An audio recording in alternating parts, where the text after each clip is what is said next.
Sangye chedan sogi chanam la chanchu mardun dani gezu jedagi jinso gibe sanam Lula benzira sangye druboro shu Sangye chedan sogi chanam la chanchu mardun dani gezu dagi jinso gibe sanam Lula benzira sangye druboro shu Sangye chedan sogi chanam la chanchu mardun dani gezu Dagi jinso gibe sanam Lula benzira sangye druboro shu Samjyan tamje dewa dan devi gyu Dembara gyuru anji Dungan dan dungala gi gyu dan dawara gyuru anji Dungala mebe dewa dan mi dawara gyuru anji Nyerin chadan dan dawe tangyam Nemba gyuru anji abanden zawe Nama rimbo che dagi chivura peme adin shivu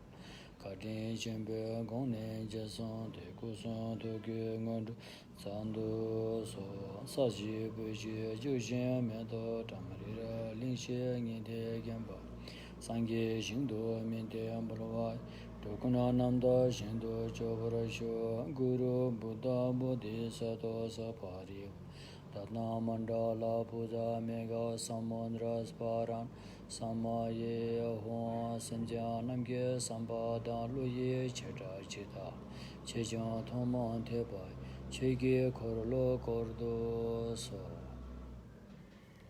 सम्पूर्ण प्राणीहरूको हितार्थ कल्याण सम्मा सम्बुद्धि ज्ञान प्राप्त गर्ने मनसायको साथमा मानव चुलामा भइपरिआएको यस विषम परिस्थिति महामारी रोगबाट शीघ्र स्वास्थ्य लाभ भएर अन्ततगत बुद्धि ज्ञान प्राप्त गर्न सकोस् भन्ने मनसायले सद्धम्म देशना सुनिदिनु हुन विनम्र अनुरोध गर्दछु।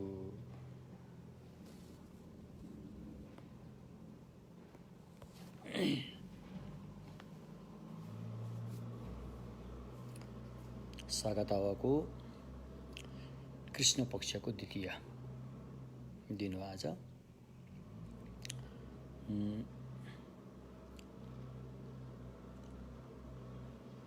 हामी महायान सूत्र अलङ्कार भगवान मैत्रेय बोधिसत्वद्वारा रचना गरिएको यस ग्रन्थको चाहिँ अध्ययन र अध्यापन गर्दै आइरहेका छौँ।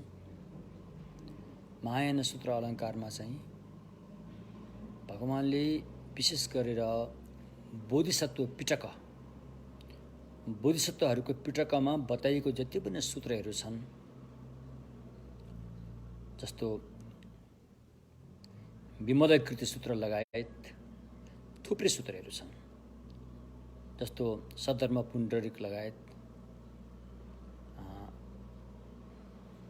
कारुणिक पुण्डरिक लगायतका थुप्रै सूत्रहरू छन्। ती सारा सूत्रहरूको अर्थलाई हामी जस्तो एउटा सामान्य व्यक्तिहरूले सजिलैसँग बुझ्नको लागि अनि यो महायान सूत्र अलङ्कारको रचना गरेको हो। यसको व्याख्यान, यसको भाषा शैली चाहिँ अलिकति फरक छ। हामीले मान्छेले बोल्ने भाषाभन्दा अलिकति फरक भएको पाइन्छ। हाम्रो मान्छेहरूले रचना गरेको ग्रन्थहरूको भाषा अलि बुझ्न सजिलो हुन्छ। तर मैत्रेय चाहिँ उहाँ मानव चोला होइन भनिन्छ। उहाँ एउटा कुनै तुष्यता देवलोकमा बस्ने व्यक्ति भनेर बताएको छ। त्यस्ता व्यक्तिको भाषा प्रयोग भएको छ र पछि यो आर्य असङ्गले मानव लोकमा यो लिएर आउनुभयो। यो मैत्रेय 5 मैत्रेय धर्म, मैत्रेय बोधिसत्वले रचना गर्नुभएको 5 किसिमका ग्रन्थहरू छन्। त्यो उहाँले मानव लोकमा लिएर आएर यसमा यहाँ प्रचार गर्नुभएको हो। र यो महायान सूत्र अलङ्कार ले चाहिँ के बताउँछ त भन्दाखेरि एउटा व्यक्तिले सम्मा सम्बुद्धत्व प्राप्त गर्नको लागि के कुरा आवश्यक पर्छ त हैन।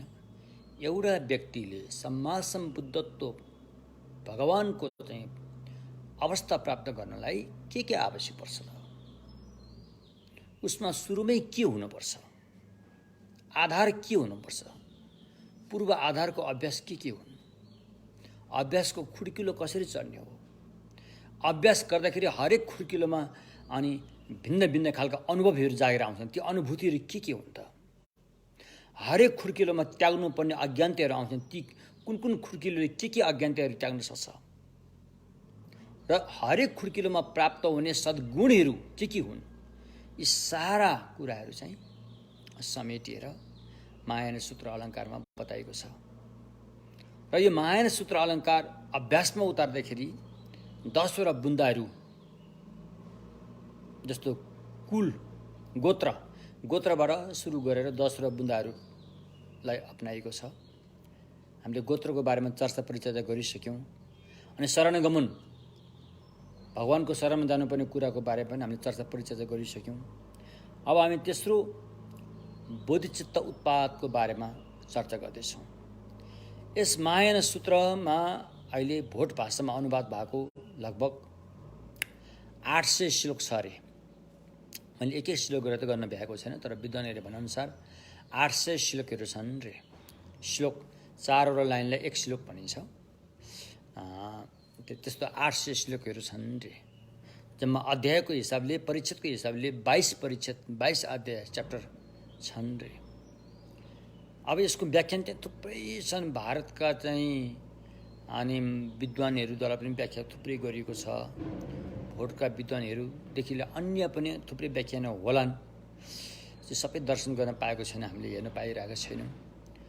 तर अहिले यसको मूल व्याख्या चाहिँ हामीले कसको आधारमा भन्दाखेरि वसुबन्धु, आचार्य वसुबन्धुले रचना गर्नुभएको जुन व्याख्यान छ त्यसलाई आधार मानेर चाहिँ हामीले अहिले अध्ययन र अध्यापन गरिरहेका छौँ। आचार्य वसुबन्धु भन्ने व्यक्ति चाहिँ अब ऐतिहासिक हिसाबले भन्दाखेरि उहाँको जन्म चाहिँ पेसावर, हाल आएर त्यो ठाउँ पाकिस्तानमा पर्छ। पुरानो नाम चाहिँ पुरुषपुर हो रे।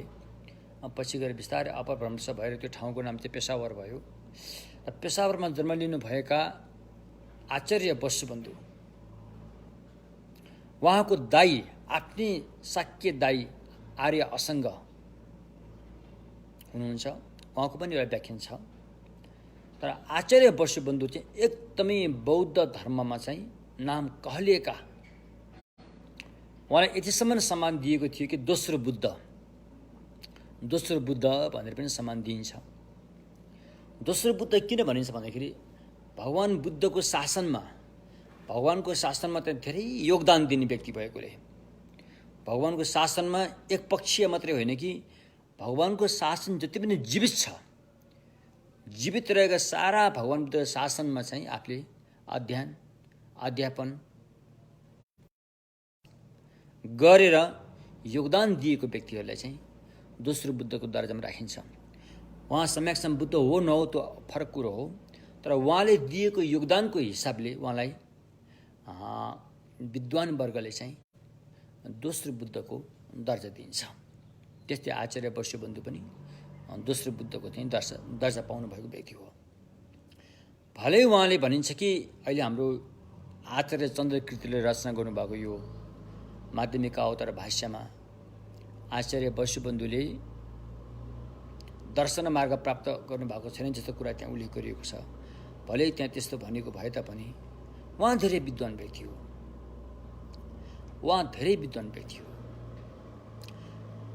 उहाँमा यति शक्ति थियो कि स्मरण शक्ति, भगवान बुद्धले देशना गर्नुभएको प्रज्ञा पारमिताको जति पनि ग्रन्थहरू छन् ती सबै ग्रन्थहरू उहाँको कण्ठस्थ थियो अरे। प्रज्ञा पारमिताको सारा ग्रन्थहरू चाहिँ कण्ठस्थ थियो अरे। सुरुमा उहाँले चाहिँ श्रावक यानको चाहिँ विद्या हासिल गर्नुभएको हो। श्रावक यानमा चाहिँ उहाँको ठुलो देन छ। कतिको देन छ भन्ने कुरा त उहाँले रचना गर्नुभएको अहिले अभिधर्म कोश र त्यसको व्याख्या हेरेर थाहा हुन्छ।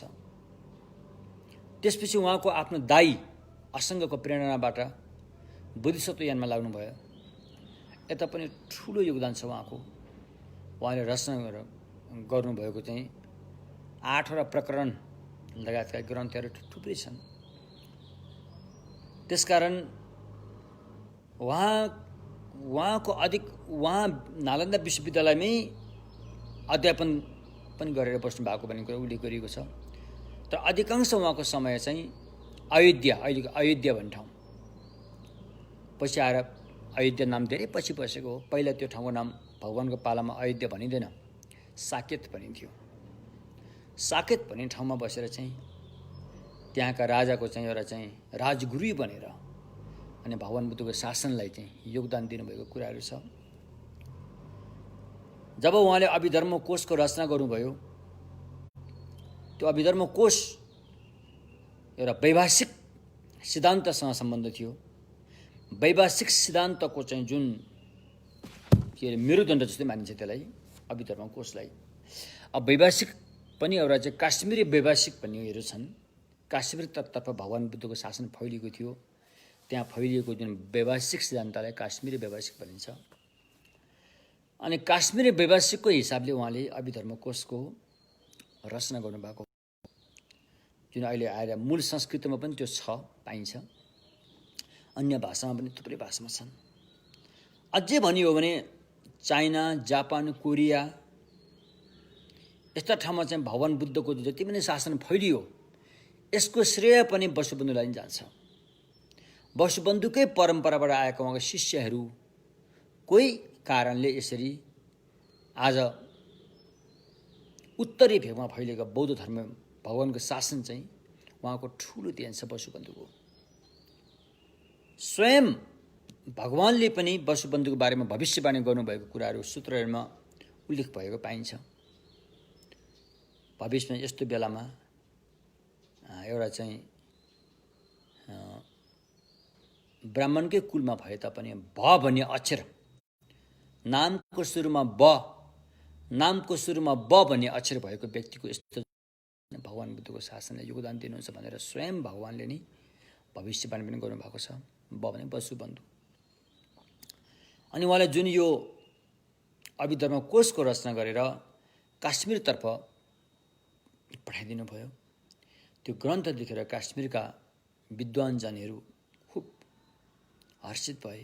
धेरै राम्रो ग्रन्थ रहेछ, अति राम्रो, साधुवाद छ। अब यसको व्याख्यान पनि एउटा गरिदिनु पर्यो, यसको व्याख्यान पनि लेखिदिनु पर्यो भनेर अनुरोध गरियो। अनि वसुबन्धुले त्यसको व्याख्यान गर्नु। अब त्यहाँ एउटा समस्या आयो फेरि। जुन उहाँले अभिधर्म कोशको मूल कारिकाको रचना गर्नुभएको थियो, त्यसको व्याख्यानमा चाहिँ त्यसलाई पूर्व पक्ष राखेर खण्डन गरिएको थियो। त्यस्तो रचना गरेर काश्मीरमा पठाउनु भयो। अनि काश्मीरका विद्वानहरू त्यति अलिकति सन्तुष्ट भएन। यसले त झन् हाम्रो सिद्धान्तलाई नै पो खण्डन गरे जस्तो गर्यो, अब योसँग शास्त्रार्थ गर्नुपर्छ भनेर काश्मीरबाट अनि धेरै विद्वानीहरू उहाँसँग शास्त्रार्थ गर्न आउँदैछन् भन्ने कुरा सुनेपछि अनि वसुबन्धुले उहाँहरूसँग शास्त्रार्थ गर्न उचित ठान्नु भएन। अनि उहाँ चाहिँ शास्त्रार्थ नगरेर उहाँ काठमाडौँ आउनु भएको अरे। काठमाडौँ जाने अनि स्वयम्भू भगवानको दर्शन गर्ने, स्वयम्भू भगवानको सेवा गर्ने भनेर उहाँ काठमाडौँ आउनु भएको अरे। अनि काठमाडौँ आएर उहाँले स्वयम्भूमा बसेर स्वयम्भू भगवानको सेवा पनि गरेर बस्नु भएको रहेछ भन्ने कुरा इतिहासमा उल्लेख गरिएको छ। त काठमाडौँमा त्यति बेलादेखि नै बुद्ध धर्म चाहिँ ह्रास आउन थालिसकेको रहेछ।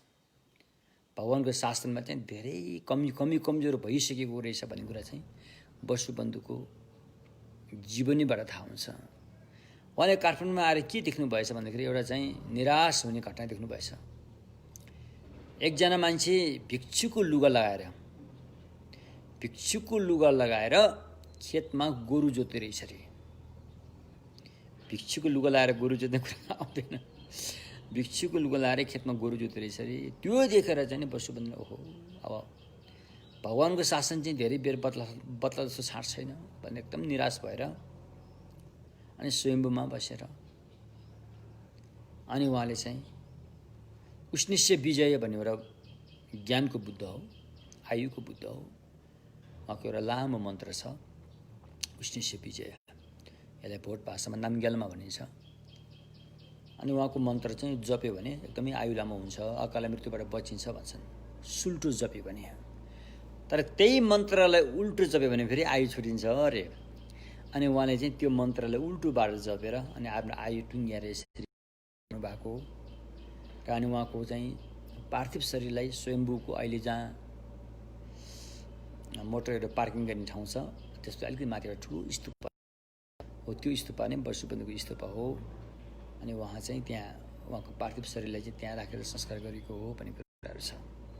र उहाँले नै रचना गर्नुभएको यो महायान सूत्र अलङ्कारको व्याख्यानलाई आधार लिएर हामी अहिले अध्ययन र अध्यापन गरिरहेका छौँ। एक किसिमले हामी धेरै भाग्यमानी छौँ होइन, त्यस्ता व्यक्तिहरूले रचेको होइन, दोस्रो बुद्धको दर्जा पाएका व्यक्तिहरूले रचना गर्नुभएको ग्रन्थहरू हामी जस्तो एउटा सामान्य व्यक्तिहरूले पनि अध्यापन गर्नु पाउनु भन्ने कुरा चाहिँ ठुलो कुरो रहेछ। र हामीले यो महायान सूत्र अलङ्कारमा अभ्यास कसरी गरिन्छ त अरे, भगवानको शासनमा लागेर यदि हामी बोधिसत्वको मार्गमा लागेर सम्मा सम्बुद्धै हुने बिन्दुमै पुग्ने हो भने चाहिँ अभ्यास कसरी गरिन्छ त अरे, यो अभ्यासको खुड्किलोमा सबभन्दा पहिला बुझ्नुपर्ने कुरा गोत्र बुझ्नुपर्छ। आफू कुन गोत्रको हो बुझ्नु पर्यो। फेरि गोत्र भनेपछि मैले यता पनि हाम्रो यता अन्य गोत्र हेर्नु भने त्यो कुरो होइन। यहाँ गोत्र भनेको चाहिँ व्यक्तिको क्षमता रे, त्यो क्षमता कतिको छ, कति हदसम्म अगाडि बढ्न विकसित भएर लैजाने क्षमता कतिको छ, त्यो क्षमतालाई यहाँ गोत्र भनिन्छ। त्यो चाहिँ मनसँग सम्बन्ध हुन्छ। मनसँग मात्रै होइन कि मनको स्वभाव, मनको वास्तविकतासँग सम्बन्ध हुन्छ गोत्र। अब त्यो गोत्रलाई चाहिँ अब यहाँ विशेष गरेर श्रावकयानको गोत्र, प्रत्येक बुद्धको गोत्र अनि बोधिसत्वहरूको गोत्र भन्ने हुन्छ। श्रावकयानको गोत्र भएकोसँग भगवान बुद्धको बिउ त हुन्छ, तर त्यो गोत्रबाट चाहिँ भविष्यमा बुद्ध नै बन्छ। यसमा कुनै पनि माध्यमिक दृष्टिकोणले हेऱ्यो भने, माध्यमिक सिद्धान्तको दृष्टिकोणले हेर्ने हो भने श्रावकयानबाट पनि अन्तिममा पुग्ने बिन्दु त सम्मा सम्बुद्ध नै हो। तर तत्काल नै त्यहाँ पुग्न नसक्ने भएकोले अनि अहिलेको लागि सम्मा सम्बुद्धतालाई थाँती राखेर अर्थसम्म पुग्ने रे, अर्थसम्म पुग्न सक्यो भने त्यो पनि ठुलो कुरा हो। अर्थ भएपछि भव संसारबाट पुरै मुक्त हुन्छ। तसर्थ अर्थसम्म पुग्ने गोत्र भयो त्यो। कोही फेरि त्योभन्दा अलिकति उच्च स्तरका हुन्छन्, अलि माथिल्लो स्तरको गोत्र, अन्तिममा त सम्मा सम्बुद्ध नै हुने हो। तर अहिले सम्मा सम्बुद्धतालाई थाँती राखेर प्रत्येक बुद्धत्वको मात्रै फल प्राप्त गर्ने भयो।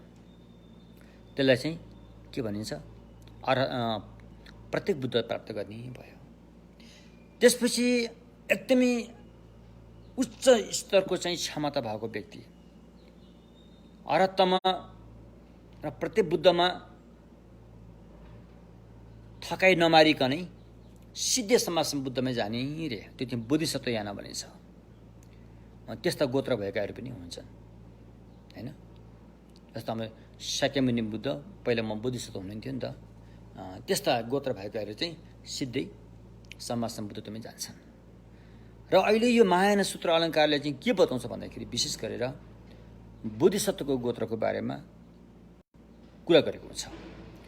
बोधिसत्वको गोत्र चाहिँ दुई किसिममा हुन्छन्। एउटा चाहिँ प्राकृतिक गोत्र, जन्मजातले पाएको, त्यो पछि थपिनु पर्दैन, पछि अभ्यास गरेर लिनु पर्दैन, जन्मजातले नै पाएको चाहिँ प्राकृतिक गोत्र। यो चाहिँ सबै प्राणीहरूसँग छ, देवतादेखि लिएर ब्रह्मादेखि लिएर अरू धातुको प्राणीदेखि लिएर र सेप्टी ट्याङ्कीको किराधरीसँग पनि प्राकृतिक गोत्र छ अरे। प्राकृतिक गोत्र भएपछि अब त्यो प्राकृतिक गोत्रलाई विकास गरेर सम्मा सम्बुद्धतामा पुर्याउनुपर्छ। प्राकृतिक गोत्रलाई विकास गरेर, उदाहरणको लागि भकारीमा भएको धानको बिउलाई त्यसको विकास गर्न पर्यो भने त्यो बिउलाई धानको भकारीबाट निकालेर लिएर गएर खेतमा ब्याड खनेर जोतेर बिउ रोपेर मलजल गरेर अनि रोप्नुपर्छ नि होइन। त्यस्तै प्राकृतिक गोत्रलाई विकास गर्नको लागि अनि परिपुष्ट गोत्र अरे, परिपुष्ट गोत्र भनेको चाहिँ जब हामीसँग बुद्धिचित्त पैदा हुन्छ तब परिपुष्ट गोत्र पनि त्यहाँबाट सुरु हुन्छ। प्राकृतिक गोत्रलाई आधार मानेर अनि परिपुष्ट गोत्रले चाहिँ त्यसमाथिबाट विकास गरेर लाने हो। यसरी अभ्यास गरेर अनि अहिले हामी चित्त उत्पादको बारेमा, परिपुष्ट गोत्रसँग सम्बन्धित अभ्यास चित्त उत्पादको बारेमा हामी कुरा गर्दैछौँ। तपाईँले नभुल्नुहोला, सम्मा सम्बुद्ध त किन हुनु पर्यो भन्दाखेरि समस्याको पूर्ण समाधान, समस्याको स्थायी अस्थायी होइन स्थायी समाधान नै सम्मा सम्बुद्धको भूमिमा पुग्नु हो। अरू कुनै पनि अवस्थाबाट समस्याको समाधानको पूर्णता केही हदसम्म छ त पूर्णता छैन। त्यसैले चाहिँ सम्मा पुग्नुपर्ने कारण त्यो हो, बुझ्न नै बुद्ध नै बन्नुपर्ने कारण त्यो हो। त्यसको लागि अनि शरणगमन, अनि त्यसपछि गएर चित्त उत्पाद, बोधिचित्तलाई उत्पाद गर्नु पर्यो। जुन हाम्रो मनमा कहिले पनि पैदा भएको थिएन यस्तो चित्त, त्यसलाई नयाँ ढङ्गले रूपान्तरित गरेर बोधिचित्तलाई उत्पाद गर्नु पर्यो रे। बोधिचित्त कसरी उत्पाद हुन्छ भन्दाखेरि यसको बिउ खोज्नुपर्छ। बोधिचित्तको बिउ के हो त? मैत्री करुणा। मात्र मैत्री करुणा मात्र नभएर महामैत्री महाकरुणा नै बोधिचित्तको बिउ हो रे। महामैत्री र महाकरुणा कुन आधारमा उत्पत्ति हुन्छ भन्दाखेरि दुःख, पीडा, समस्या को आधारबाट यी मैत्री र करुणाहरू पैदा गर्नुपर्ने हुन्छ। दुःखलाई हेरेर, पीडालाई हेरेर, समस्याहरूलाई भोगिरहेको त्यो हालतलाई देखेर अनि मैत्री करुणा पैदा गर्नुपर्छ। कसरी पैदा हुन्छ त? दुःखलाई हेरेर, पीडालाई हेरेर भन्दाखेरि त्यो हालतलाई हेरेर। हालत भने के हो त? जो व्यक्ति दुखित छन्, जो व्यक्ति पीडित छन्, उसले पीडा भोगिरहेको छ, दुःख भोगिरहेको छ, चाहन्छ सुख, फेरि भोगिरहेको छ दुःख, चाहन्छ सुख। सुख चाहे पनि फेरि गरेको छ, फेरि दुःख पाउने कर्म गरिरहेको छ। फेरि त्यो हालत सच्चाइ थाहा पाउने व्यक्तिमा करुणा आउँछ। ओहो, यसले जानेन हो, यसले उल्टो पाटो गर्यो, यसलाई मैले सही बाटो देखाउन सकेँ भने यसले जान्दछ, अनि यो पीडाबाट मुक्त हुन्छ भन्ने करुणा आउँछ। अब उसलाई सही बाटो देखाउनुको लागि त सच्चाइको दर्शन गर्नु पर्यो, वास्तविकतालाई बुझ्नु पर्यो, सच्चाइलाई जान्नु पर्यो। सच्चाइलाई छर्लङ्गै रूपमा अरूलाई देखाउनको लागि त पहिला आफूलाई छर्लङ्गै जान्नु पर्यो, छर्लङ्गै बोध गर्नु पर्यो, बुझ्नु पर्यो। होला कि भन्ने एउटा अनुमान मात्रैले थाहा पाएर अरूलाई छर्लङ्गै देखाउन त सकिँदैन। छर्लङ्गै देखाउनको लागि त आफूमा पहिला त्यो बोध हुनु पर्यो, आफू सक्षम हुनु पर्यो। अब सच्चाइ सत्यलाई पूर्ण रूपमा जान्ने बिन्दु भनेको चाहिँ बुद्ध हुनु हो। त्यसरी म बुद्ध बन्नु पर्यो भन्ने एउटा चाहिँ सोच आयो नि त। अब के को लागि? पीडाले पीडित भइरहेका छन्, फेरि पीडित हुने काम पनि लगातार गरिरहेका छन्। ऊ चाहन्छ त फेरि सुख। यस्तो हालत देखेर, हरेक प्राणीहरूमा यो हालत देखेर अनि यसो उद्धार गर्ने भावना जाग्छ। उद्धार गर्ने भन्छ मैत्री र करुणा भावना। अब मैत्री र करुणाले चाहिँ यसमा उद्धार गर्छु भनेर आँटेको काम कसले पुरा गर्छ? त्यो पुरा गर्ने चाहिँ बोधिचित्तले गर्छ। त्यसले त काम आँट्यो, मैत्री र करुणाले चाहिँ काम आँटिसक्यो। आँटेको कामलाई पूर्णता दिनको लागि चाहिँ बोधिचित्त अरे, त्यो बुद्ध भएपछि पुरा हुन्छ अरे। बुद्ध भएपछि पुरा हुन्छ भनेर जान्नु नै बोधिचित्त हो। त्यो समस्याको समाधान, अन्तिम समाधान चाहिँ बुद्ध भएपछि हुन्छ भनेर थाहा पाउनु नै बोधिचित्त हो। अब त्यो बोधिचित्तलाई उत्पाद गरेर अनि साधक साधिका त्यो बाटोमा लाग्छन् तीव्र गतिमा, समयलाई खेर नफ्याँकेर। किनभनेदेखि जीवन एकदम छोटो छ। यो अभ्यास गर्नलाई फेरि दुईवटा आधार चाहिन्छ। यतिकै अभ्यास हुँदैन। एउटा चाहिँ शारीरिक आधार, एउटा चाहिँ मानसिक आधार। त्यो पनि मान्छेको चोलामा मात्रै सम्भव छ, अन्य चोलाबाट धेरै गाह्रो छ। मान्छेको चोलाबाट मात्रै सम्भव छ। र यो पाएको मान्छेको चोला नबिग्रिँदैमै यो कामहरू हामीले फत्ते गरिसक्नुपर्ने हुन्छ। ल हेर्नुहोस् त, अब हामी अरू काममा रुमलेर, अरू काममा भौँतारेर बस्ने फुर्सद छ त? नाचगान गरेर होइन मोज मस्तीमा गरेर चाहिँ जीवन खेर फाल्न फुर्सद छ त? फुर्सद छैन। जीवन धेरै छोटो छ, चुड्के भरको छ। राति सुते बिहान उठ्ने नउठ्ने कैछिन संसारमा सुते भएर जान्छ। घरबाट बाहिर गएको मान्छे नफर्किने छन्। यति मात्र होइन, अझै जीवनलाई नजिक पारेर हेर्नु भने फेरेको सास नफर्किने कैछ। त्यसो भएकोले जीवन छोटो छ। र अहिले अलिअलि स्वास्थ्य भएको बेला, अलिकति उमेर भएको बेला, अलिकति हात खुट्टा चल्दा फिर्दाको बेला नै हामीले यो काम चाहिँ फत्ते गरिहाल्नुपर्छ। आखिरमा मानव चोला पाएपछि गर्नुपर्ने काम यही नै हो। त्यसैले हामीले चाहिँ बोधिचित्त उत्पाद गर्नु पर्यो हैन? बोधिचित्त उत्पाद गरिसकेपछि अनि त्यो बोधिचित्तको जुन अनुशासन छ लाई पनि अपनाउनु पर्ने हुन्छ।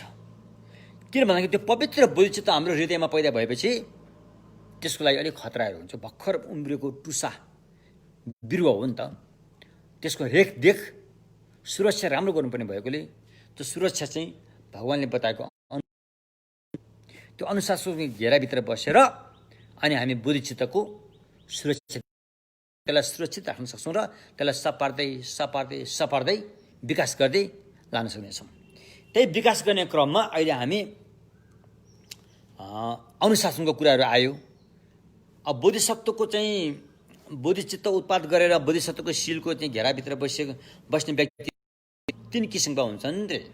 एउटा चाहिँ भर्खरको सिकारु, भर्खर सिक्दै गरेको व्यक्ति, एउटा चाहिँ सिकेर अलिकति माथिसम्म पुगेको व्यक्ति, एउटा चाहिँ फेरि अलि माथि नै व्यक्ति।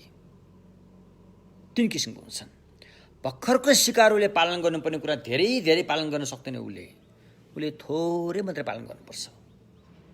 जस्तो हिजो हामीले यहाँ 3टा कुरा गऱ्यौँ हैन? सबभन्दा पहिला पापलाई काट्नु पर्यो। पापसँग आफू कहिले पनि सँगै रहनु भएन। पाप कर्मसँग सँगै रहनु भएन।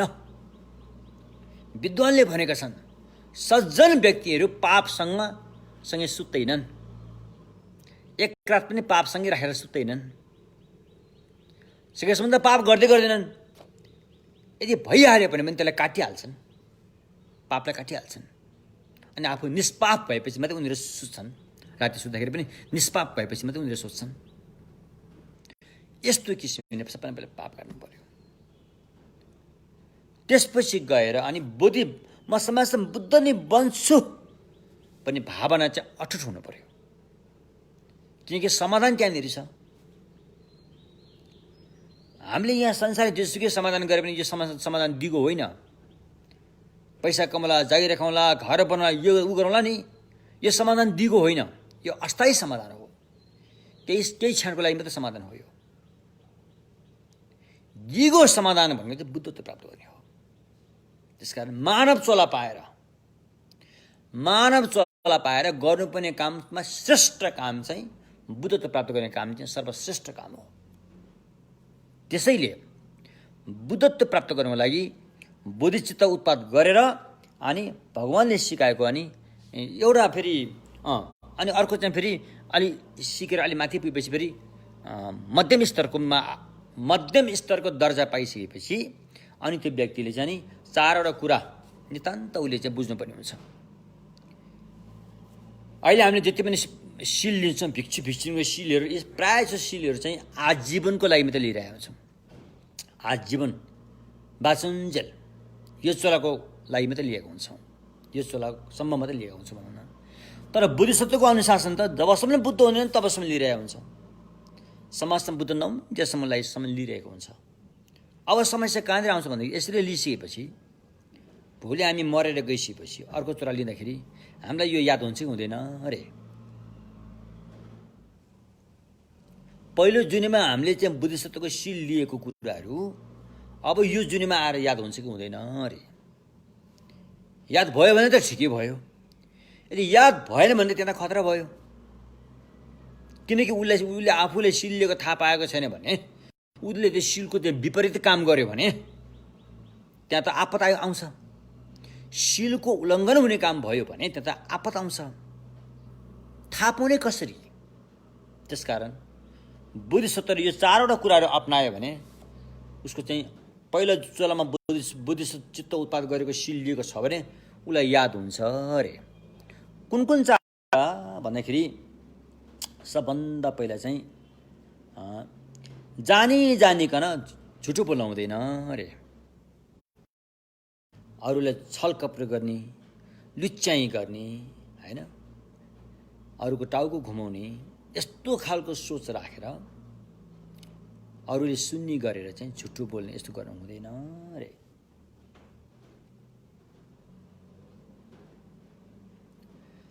यत्तिकै झुटो बोल्दै हुँदैन, म झुटो बोल्दैछु भने थाहा पाइकन तपाईँको कुरामा विश्वास राख्ने मान्छे कहाँ गएर झुटो बोलिदियो, त्यो व्यक्तिले सुन्यो, तपाईँले बोल्यो हो ठिक हो भने कि त्यो पक्का झुटो भयो। त्यसो भएकोले झुटो जानिकन झुटो बोल्न हुँदैन अरे। हाम्रो बोलीमा शक्ति किन आएन त? हाम्रो बोली किन बिग्रिरहेको छैन भन्दाखेरि धेरै झुटो बोलेर। झुटो धेरै बोलेपछि स्पिच पावर चाहिँ लेस हुन्छ। पहिला पहिला मान्छे कि ऋषिहरूले श्राप दिएको श्राप लाग्छ, आशीर्वाद दिएको आशीर्वाद लाग्छ भन्छ नि, किनकि तिनीहरू ढाँट्दैन थिए। झुटो नबोलिसकेपछि त्यो एनर्जी त्यो शक्ति चाहिँ पाउँथ्यो। अहिलेको व्यक्तिहरूले चाहिँ 100 पल्ट श्राप दिए पनि लाग्छ। कतिले रिसाएर शत्रुता मरिजा भनेर धारे हात लाउँछ नि, त्यो मर्ने होइन क्या अरे। किनकि उसको शब्दमा त्यो शक्ति छैन। शब्दमा वचनमा त्यो शक्ति आउनलाई ढाँट्न हुँदैन। जब जब हामी ढाँट्दैनौँ तब तब शब्द हाम्रो बोली वचन चाहिँ शक्तिशाली हुन्छ। हामीले एकपल्ट भन्दैमा अरूले स्वीकारिहाल्छ। त्यसो भएकोले हामीले जानिकन झुटो बोल्न हुँदैन अरे।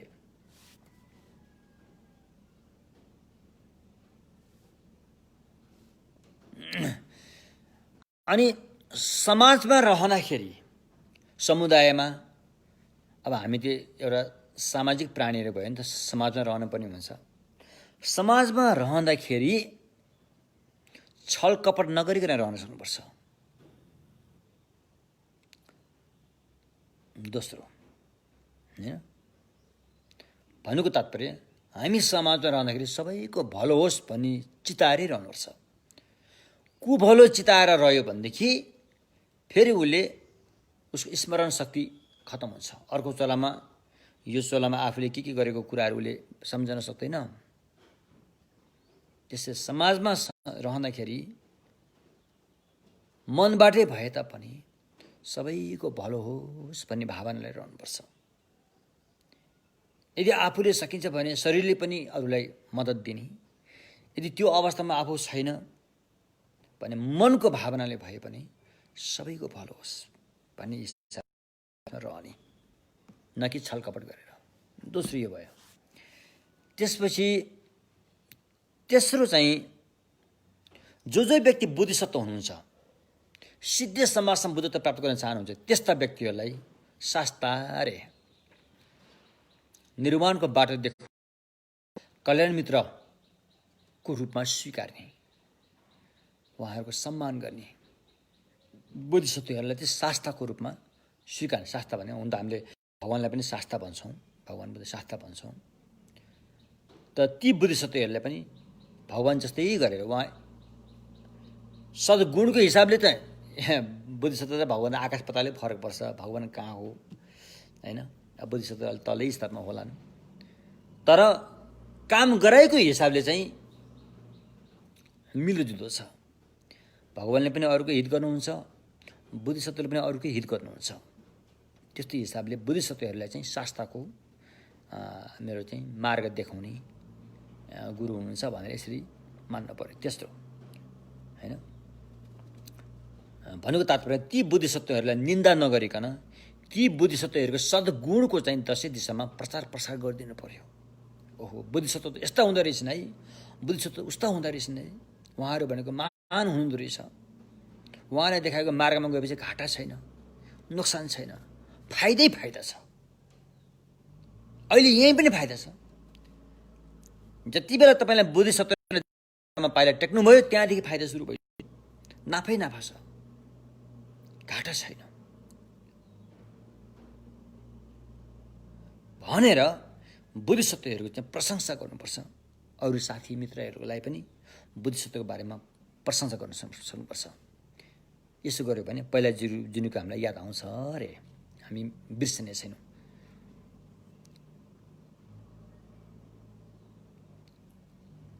हैन,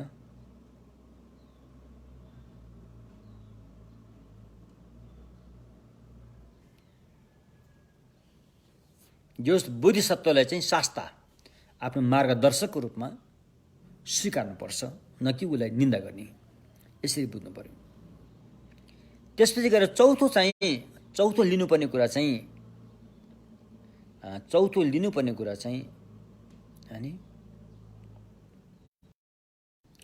बोधिसत्वको मार्गमा लागेपछि सकेसम्म यदि योग्य पात्र छन् भने बोधिसत्व मार्गमै लगाउनुपर्छ, न कि अन्य मार्गमा। बुद्ध हुने मार्गमै लगाउन सक्नुपर्छ। यो चारवटा कुरा हामीले लिन सक्यो भनेदेखि अर्को चोलामा हामीले यो चोलाबाट गए तापनि अर्को चोलामा यो चोलामा हामीले लिएको बोधिसत्वको सिलहरूको सबै याद आउँछ अरे, बिर्सनु पर्ने छैन अरे। हैन, बुझ्नु भएन? एउटा चाहिँ जानी कारण ढाट्नु भएन। एउटा चाहिँ समुदायमा रहँदाखेरि सबैको भलो होस् भनेर रहनु पर्यो। समाजमा रहँदाखेरि एउटा चाहिँ बोधिसत्वहरूलाई चाहिँ हैन सम्मान गर्नु पर्यो, प्रशंसा गर्नु पर्यो, उहाँहरूको सद्गुणहरूको चाहिँ प्रचार गरिदिनु पर्यो। तेस्रो, चौथो चाहिँ यदि सही दिमागको भाँडो सही छ भने, पात्र ठिक छ भने त्यो व्यक्तिलाई बोधिसत्वको मार्गमै लाउनु पर्यो। यो चारवटा कुरामा हामी सक्षम हुन सक्यौँ र यो चारवटा कुरालाई हामीले नबिर्सिकन अभ्यास गर्न सक्यौँ भनेदेखि अनि हामीले बुद्धिचित्त बिर्सिँदैन अरे। त्यसुकै चोला लिए तापनि बुद्धिचित्तलाई हामीले याद गरिरहनेछौँ, सम्झना आइ नै रहन्छ। यस्तो स्मरण शक्ति चाहिँ बढेर आउँछ अरे। यो चाहिँ मध्यम स्तरको अभ्यास गरेर अलि माथि पुगेका व्यक्तिहरूले गर्ने अभ्यास भयो। हैन, अब उच्च अब त्यो 18वटा कुराहरू छन्। त्यसमा यदि राजा बोधिसत्व हो भने उसले पालन गर्नुपर्ने 5वटा कुरा, यदि मन्त्री बोधिसत्व हो भने उसले पालन गर्नुपर्ने 5वटा अनुशासन, यदि सामान्य व्यक्ति बोधिसत्व हो भने उसले 5वटा पालन गर्नुपर्ने 8वटा नियमहरू छन्। जम्मा 18वटा। अनि राजाले 5वटा मात्रै गरे पुग्छ भने त्यो त होइन। यो अधिकांश पालन गर्नुपर्ने चाहिँ राजाको भागमा पर्ने भएकोले 5वटा भने मात्रै हो। आखिरमा उसले पनि 18वटै पालन गर्नुपर्छ। मन्त्रीमा पनि त्यही कुरा लागु हुन्छ। सामान्य व्यक्तिहरूले पनि अधिकांश उसले पालन गर्नुपर्ने 8वटा कुराहरू हो, तर राजा र मन्त्रीले पालन गर्नुपर्ने कुरा पनि उसले पनि पालन गर्नुपर्छ। यस्तो किसिमले अलिकति अभ्यासको अलि माथि गएपछि 18वटा नियमहरू हुन्छन्। त्यसमा अहिले हामी नजाउँ, यसरी चाहिँ पालन गर्नुपर्ने हुन्छ अरे।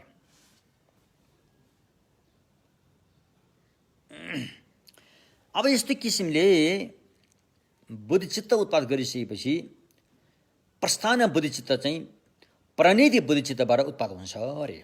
प्रस्थान बोधिचित्त भने के हो? म बुद्ध भएरै छोड्छु, म बुद्ध कुनै पनि हालतमा हुनुपर्छ, किनकि म अरूको हित गर्न चाहन्छु। अरूको हित गर्नलाई सक्षम व्यक्ति चाहिँ बुद्ध हुनुपर्छ। जतिको बुद्धले अरूको हित गर्न सक्छ त्यति हामीले सामान्य व्यक्तिले गर्न सकिँदैन। किनकि हामीसँग 3टा कुराको कमी हुन्छ। नलेज, ज्ञानको कमी छ, करुणा, महान करुणाको चाहिँ कमजोर छ, अनि क्षमताको झन् कमी छँदैछ। र यो ज्ञान, करुणा, क्षमताको पूर्णता भरिभरा भएको अवस्थालाई नै बुद्ध भनिन्छ, सम्मा सम्बुद्ध। त्यो अवस्था प्राप्त गर्न सक्यो भनेदेखि हामीले चुड्की भरमा लाखौँ करोडौँ प्राणीहरूको चाहिँ छौँ, त्यो क्षमता हामीमा आउनेछ। त्यसरी बुद्ध नै हुनु हो। यदि अरूको उद्धार गर्न सक्षम भयो भने आफ्नो उद्धार त आफै भइहाल्यो। त्यस कारण अरूको हित पनि सम्पन्न हुनुभयो, त्यसको साथसाथमा आफ्नो हित पनि सम्पन्न हुनुभयो। यो बाटो धेरै सजिलो छ, यो बाटो धेरै उदार छ, यो बाटो सुखदायी छ। त्यसैले भगवानलाई अर्को नामले पनि पुकारिन्छ सुगत अरे। सुखको बाटोबाट गएर सुखकै फलमा चाहिँ पुग्नु भएकोले सुगत अरे। सुखगत भएकोले भगवानको नाम चाहिँ सुगत भनेर पनि भनिएको छ। र यो अभ्यास गर्दाखेरि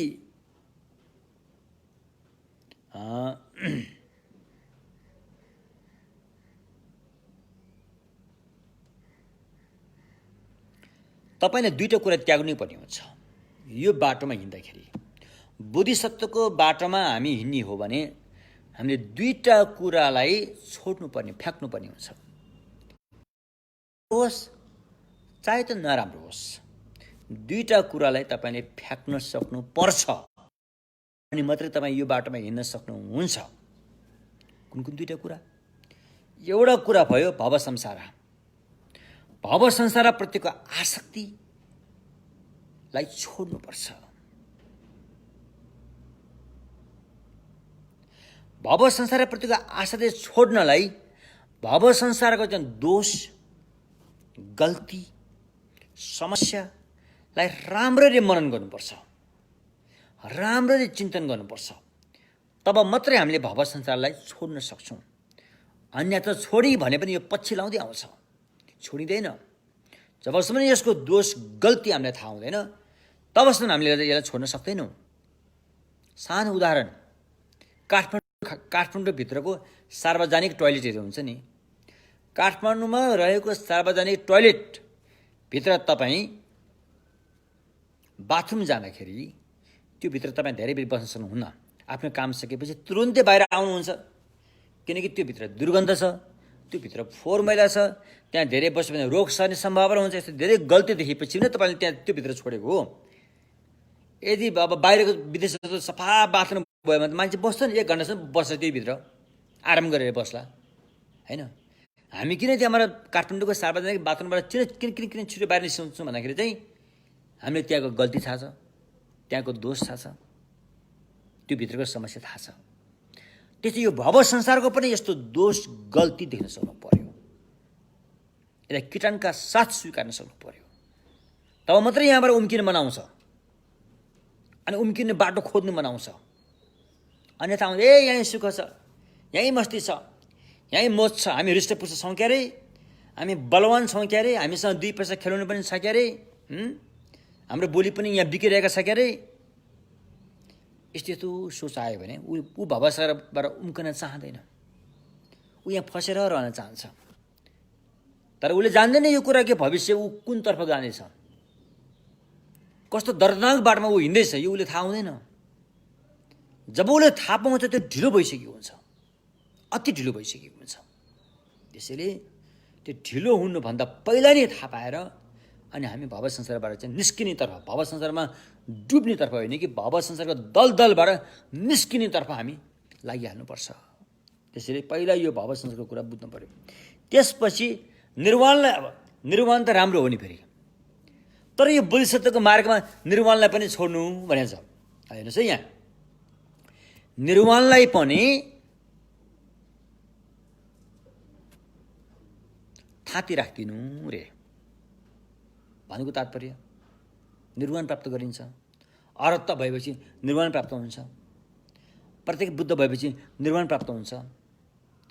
अरहत श्रावक अरहतलाई प्राप्त गर्ने निर्वाण र प्रत्येक बुद्धलाई प्राप्त गर्ने निर्वाण पनि सम्मासम बुद्धको हेराइमा त्यो राम्रो हो भए तापनि ऊ त सम्मासम बुद्धत्वमा पुग्नुवाला छ भनेपछि त्यो निर्वाणलाई पनि थाती राखिदिऊ, अहिले त्यहाँ छोडिदिऊ रे, अगाडि बढ त्यहाँबाट।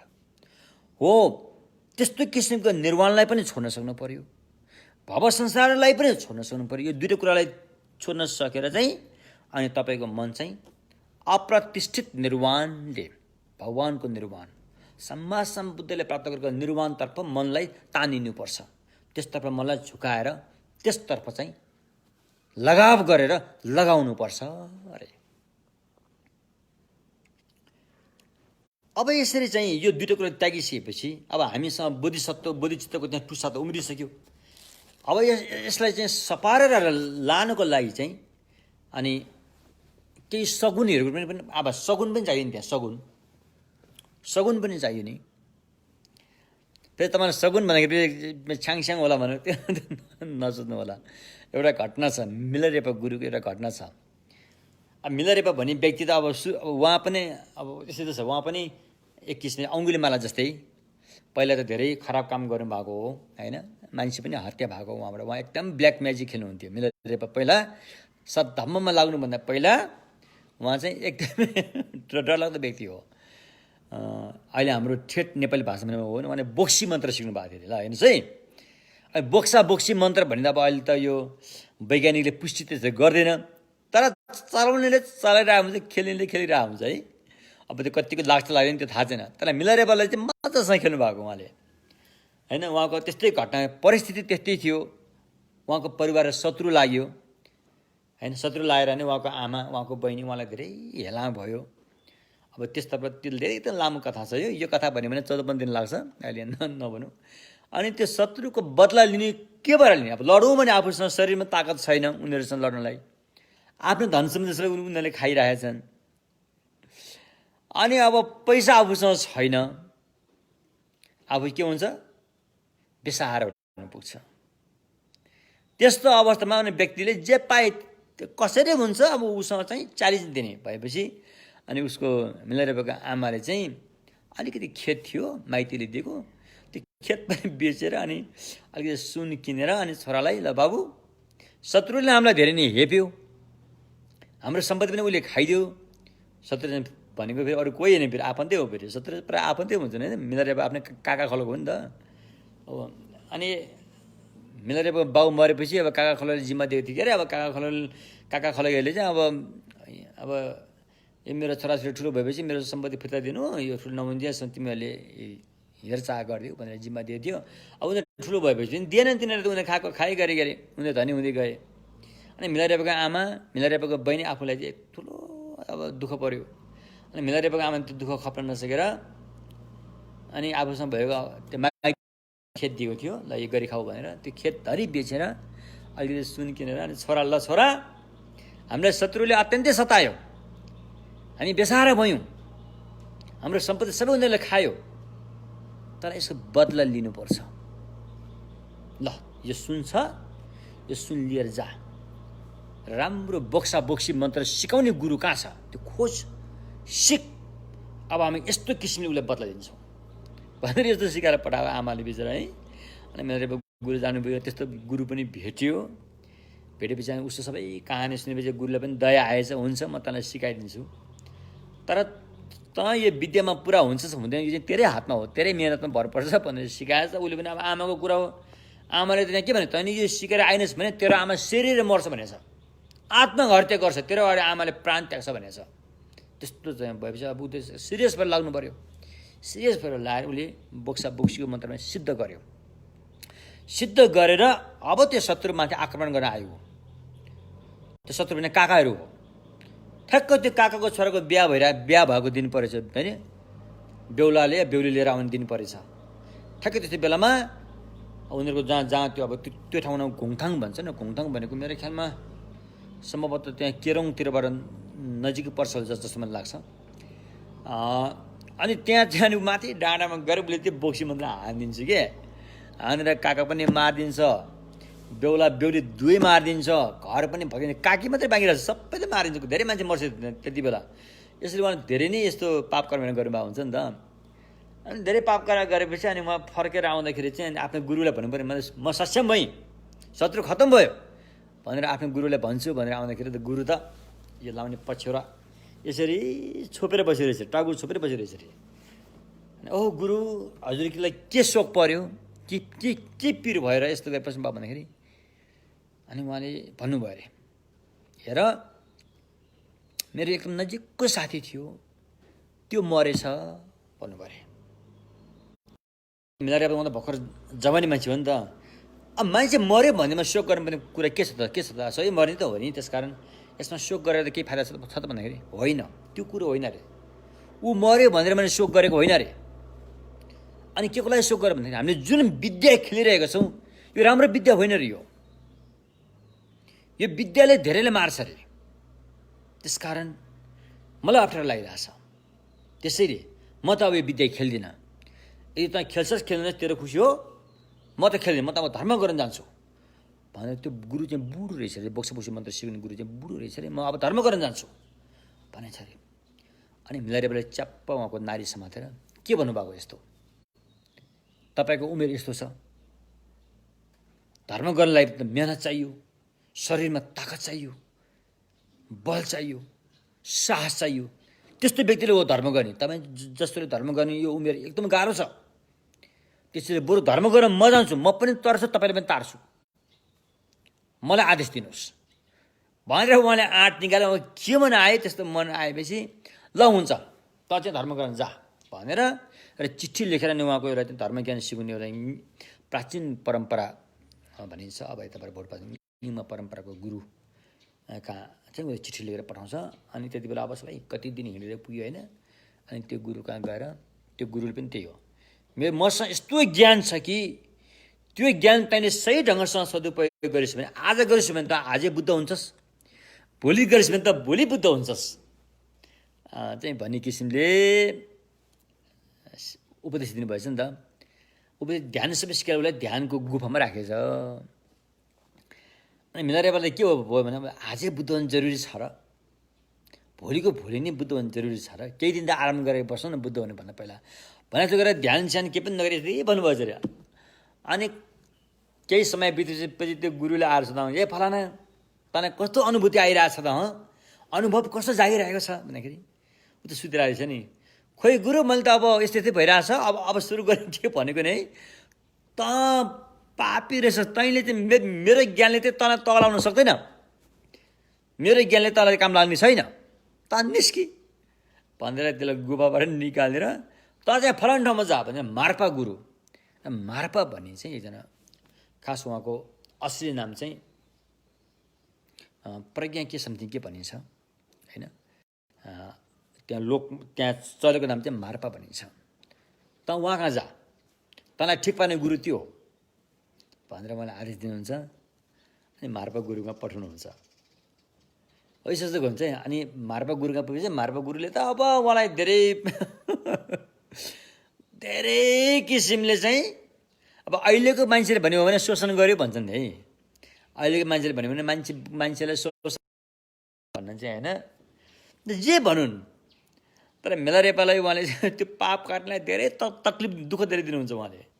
मार्पा भन्यो भने चाहिँ पहिले यहीँ आउनु भएको रहेछ नेपालमै, नेपालमा आएर काठमाडौँको इटुम्बालमा बस्नु भएको रहेछ। इटुम्बालमा बसेर फर्पिङको फाम्पीका दाजुभाइ वागीश्वर कृति र अभय कृति, वागीश्वर कृति कल्याण मित्रसँग चाहिँ अनि ज्ञानहरू सिकेर उहाँकै आदेशबाट तिमी चाहिँ विक्रमशिला विश्वविद्यालयमा जाऊ। त्यो चाहिँ नारोद भन्ने एउटा चाहिँ नारोद भन्ने एउटा चाहिँ बाहुनको चाहिँ थर हो, कुल गोत्र जस्तो लाग्छ हो। त्यो गोत्रबाट आएको व्यक्ति भएकोले उहाँको नाम पनि नारोद राखेको है हो। त्यो त्यहाँ गएर तिमी सिक भनेर यसरी पठाउनुहुन्छ उहाँलाई।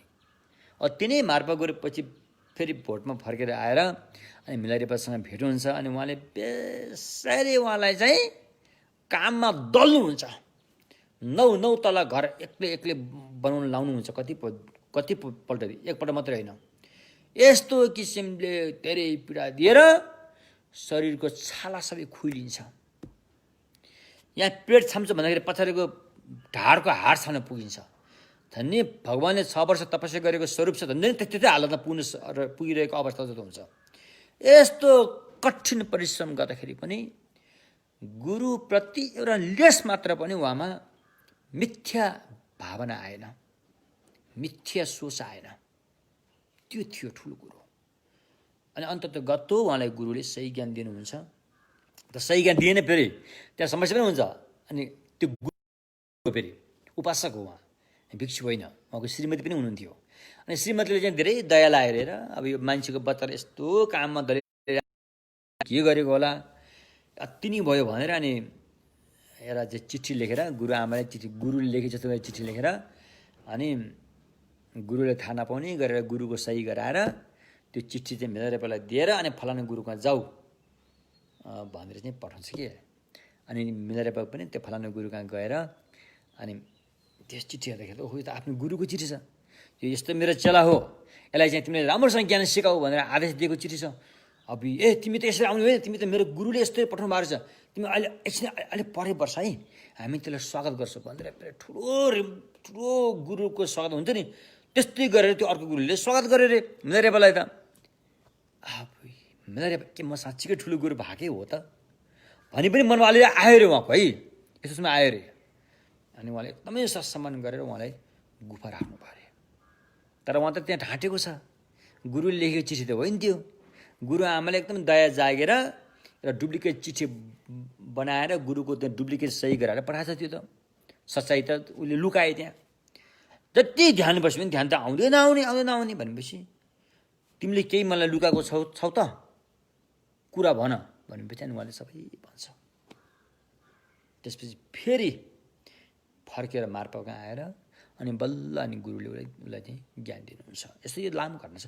जो अब यो चाहिँ हामीसँग भएको बोधिचित्तलाई कसरी फैलाउने त भन्दाखेरि चाहिँ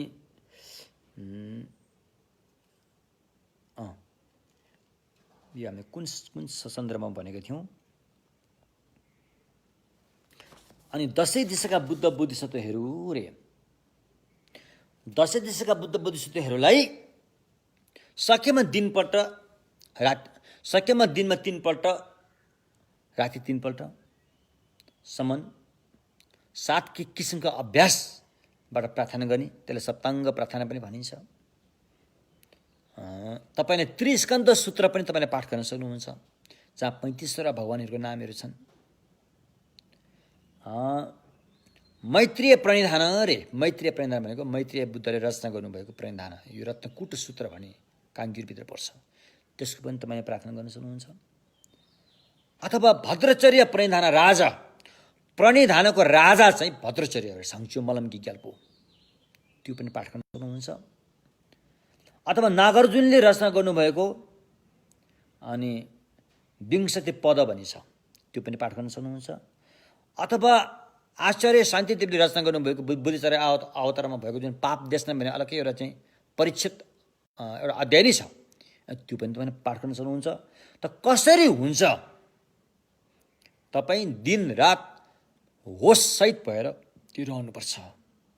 बेहोस भयो भने त्यो मान्छे मर्छ अरे, होस भयो भने त्यो मान्छे मर्दैन, बेहोस भयो भने त्यो मान्छे मर्छ।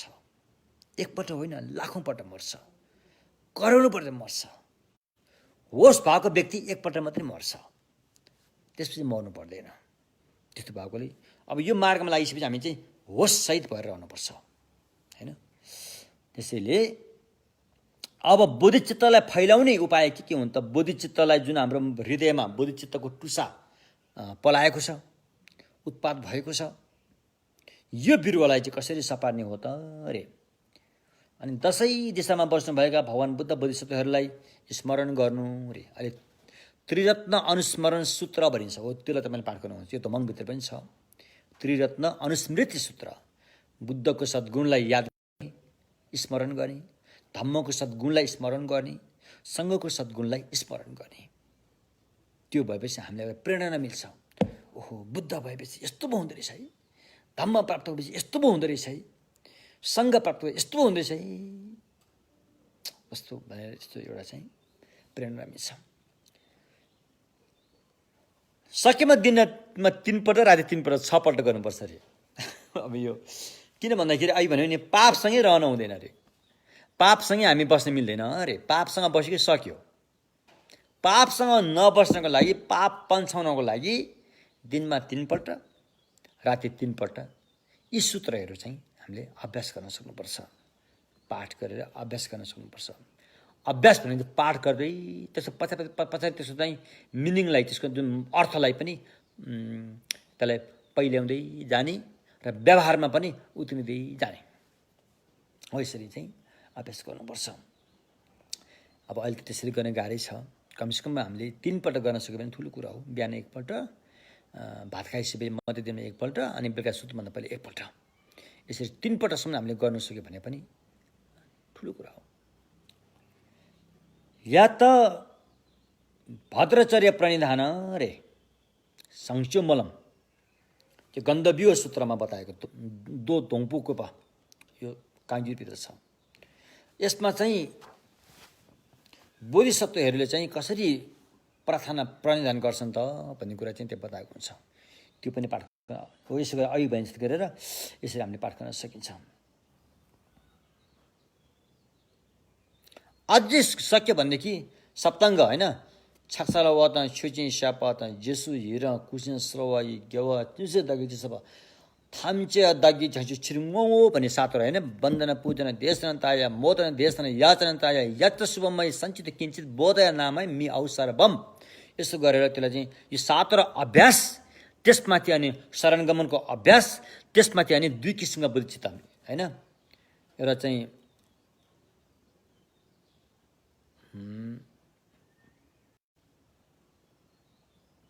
प्रणिति बुद्धिचित्त, एउटा प्रस्थान बुद्धिचित्त। प्रणिति भनेको म बुद्धै हुन्छु भन्ने भावना, एउटा चाहिँ बुद्ध हुनलाई म अभ्यासै गर्छु भन्ने भावना गरेर 10वटा अभ्यास पनि हुन सक्छन्। या त व्यावहारिक बुद्धिचित्त, पारमार्थिक बुद्धिचित्त गरेर पनि 10वटा हुन सक्छन्। यसरी पनि तपाईँले अभ्यास गर्न सक्नुहुन्छ अरे।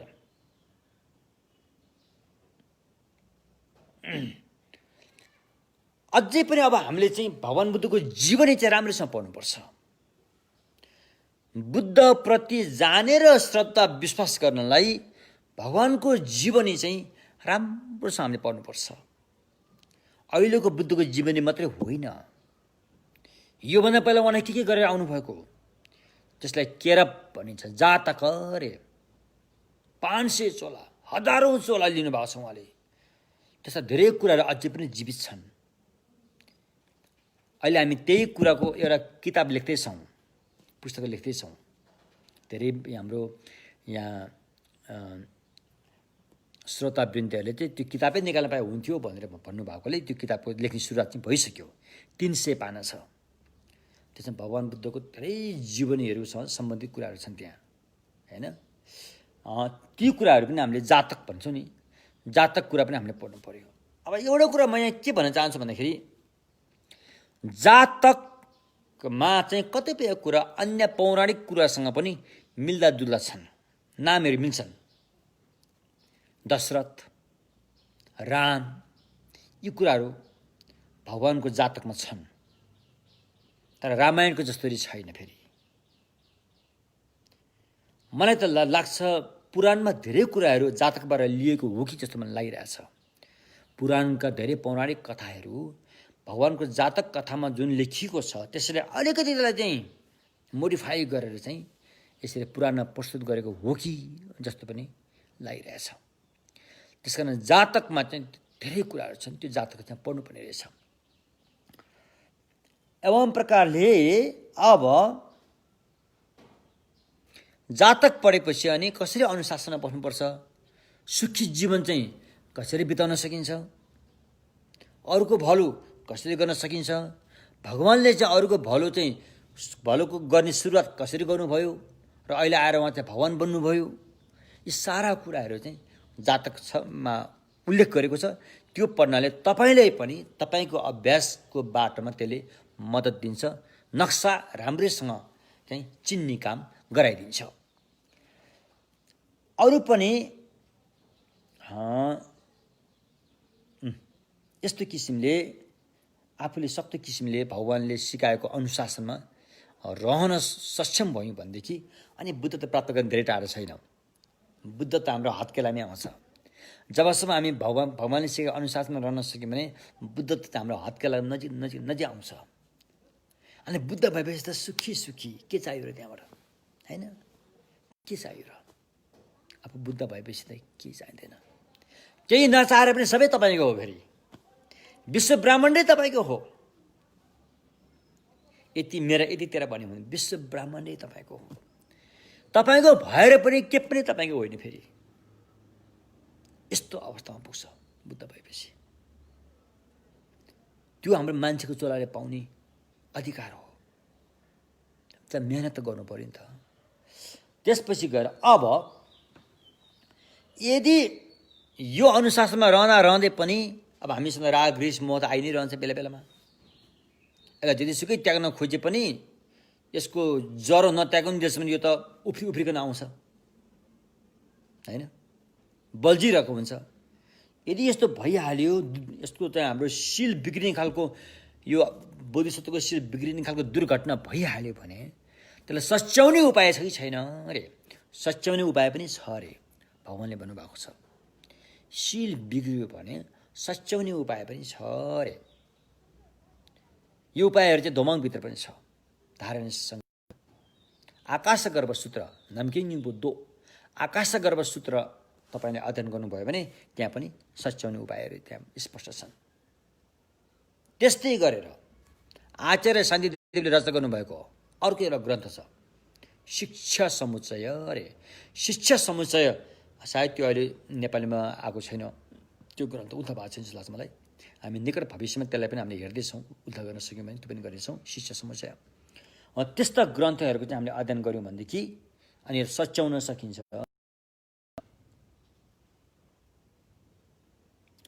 कसरी सच्याइन्छ भन्दाखेरि तब चाहिँ सिल बिग्रिने खालको चाहिँ जुन दुर्घटना हुनु पुग्छ नि हो, त्यसको उपचार, त्यसलाई सच्याउने उपचारद्वारा सच्याइन्छ। जस्तो एउटा मन्त्रबाट पनि यसलाई चाहिँ केही हदसम्म सच्याउन मिल्छ। धारणे मन्त्र होइन, जस्तो ओम म गशिल सम्बर सम्बर भर भर मासित सतो पद्म विभूषित भुज धर धर समन्त अवलोकित हुँ फट सोहा भन्ने यो मन्त्रले पनि त्यो सिलको जरैदेखि गएको छ भने त अलिकति मेहनत बढी गर्नुपर्छ। तर सिलको हाँगाबिङ्गा त्रुटि भएको छ भने यो मन्त्र 21 पल्ट वाचन गरेर पनि त्यसलाई सच्याउन सकिन्छ। अब श्रावक ज्ञानको सिलको जरैदेखि गएको छ भने त्यसलाई सच्याउन मिल्दैन। श्रावक ज्ञानको भन भिक्षुको सिल, भिक्षुको सिलभित्र 4 वटा नियम छ, त्यो पराजिका भनिन्छ। 4 वटा नियमको उल्लङ्घन गर्यो भने सिल चाहिँ जरैदेखि गएको मानिन्छ। जस्तो मान्छे मार्नु, एउटा भिक्षु भएको व्यक्तिले, सिलले सम्पन्न भएको, दिमाग ठिक भएको भिक्षु भएको व्यक्तिले भगवान्ले अनुशासन पनि बनाइसकेको, त्यो अनुशासनको घेरामा रहेको भिक्षु भएको व्यक्तिले आफू जिउँदो छँदाखेरि नै मान्छे वा मान्छेको भ्रूण हत्या गर्यो भने, आफू मर्नुभन्दा पहिला त्यसको हत्या भयो भने, हत्या भइसके पनि आफूले तोकेकै व्यक्ति हत्या भयो, हत्या गरिसकेपछि पनि उसलाई पश्चाप भएन, निर्धक्क भयो भनेदेखि सिल जरादेखि गयो। एउटा त्यो श्रावकमा। अर्को छ अदत्त दान, चोरी कर्म गर्ने। आफू भिक्षु भएर सिलमा रहेको बेला, दिमाग सही सलामत भएको बेला, भगवान्को अनुशासनमा रहेको बेला, आफू जिउँदै रहेको अवस्थामा आफ्नो अधिकारबाट बाहिर भएको श्री सम्पत्तिहरूलाई चोरी गर्ने मनसाले चोर्यो, ल मैले पायो भन्ठाने, निर्धक्कसँग भन्ठान्यो भने सिलको जर गयो। तर यसमा एउटा केही समस्या चाहिँ आउँछ। कति समय चोर्यो भने सिल पुरै जान्छ र कति जति वा जाँदैन। त्यो चोरी गर्ने, त्यसको त्यो मापदण्ड यो अलि भन्न गाह्रो छ। त्यो परिस्थितिमा भर पर्छ। देशमा एकदम अनिकाल लागेको छ, महामारी आएको छ भने 100 रुपियाँ चोर्यो भने पनि सिल पुरै जान सक्छ। 5-10 रुपियाँ चोर्यो भने पनि सिल पुरै जान पनि सक्छ। तर देश समृद्ध छ, सबै ठाउँमा राम्रो भइरहेको छ भने 100-200 अब कतिसम्म यस्तो हुनसक्छ। त्यसमा यो अलिक भन्न गाह्रो छ। कतिसम्म भिक्षुले चोर्यो भने सिलको जरो जान्छ भन्दाखेरि भन्न अलिक गाह्रो छ। त्यो परिस्थितिमा भर पर्ने कुरा आयो। अर्को चाहिँ सेक्सुअल मिसकन्डक्ट, के भन्छ यो शारीरिक सम्बन्धी। शारीरिक भिक्षुले शारीरिक सम्बन्ध राख्यो भने, भगवान बुद्धले अनुशासन राखिसकेपछि सिल लिएको भिक्षुले दिमाग सही भएको अवस्थामा उसले आफूभन्दा अर्को व्यक्ति, चाहे पुरुष होस् चाहे महिला होस्, त्योसँग शारीरिक राख्यो र त्यो आनन्द भोग गर्यो भन्ने भावना आयो भने सिलको जरैदेखि जान्छ। चौथो झुठो बोल्ने, यो पनि सानोतिनो झुठो होइन। फेरि ठुल्ठुला झुट हो। भगवान नदेखेर पनि भगवान देखी भन्ने, भूत प्रेत नदेखेर पनि भूत प्रेत देखी भन्ने, आफूसँग त्यस्तो चाहिँ अभिज्ञ ज्ञान नभएर अभिज्ञ ज्ञान छ भनेर दाबी गर्ने, अनात्मा शून्यता ज्ञान बोध नभए पनि मलाई बोध भयो भनेर दाबी गर्ने र यो कुरा अरूलाई सुनाएर अरूले तपाईँले भनेको कुरामा विश्वास गर्यो भने सिलपुरी गर्यो। यो चारवटा पराजित त्यो सिलको जरो हो।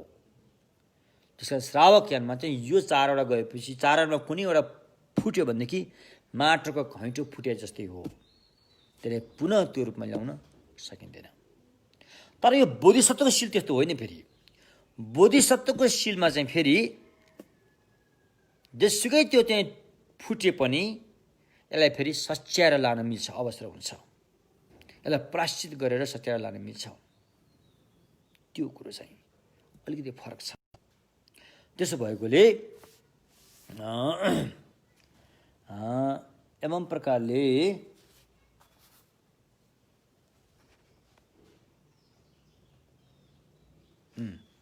अनि के अरे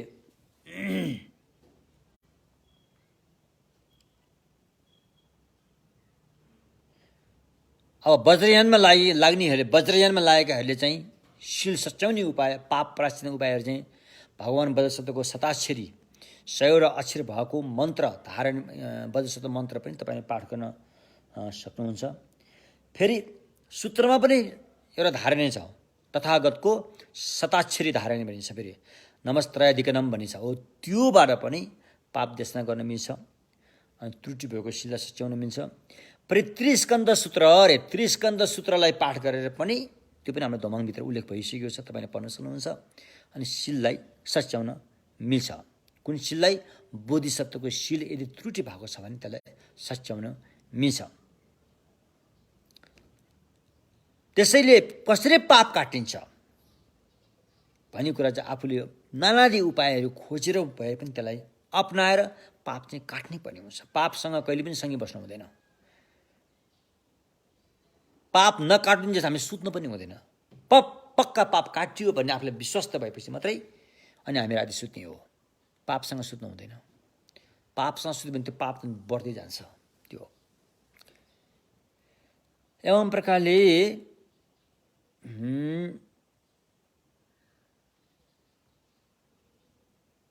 अब बुद्धिचित्त लिने चाहिँ माध्यमिक सिद्धान्तबाट विधि विधानबाट लिने हो भने अनि बुद्धिचित्त लिने विधि एउटै छ हैन। चाहे त्यो प्रणीत बुद्धिचित्त होस् चाहे प्रस्थान बुद्धिचित्त होस्, दुवै लिने विधि बोधिसत्वको सिल लिने विधि चाहिँ एउटै हो त्यो सिल लिने।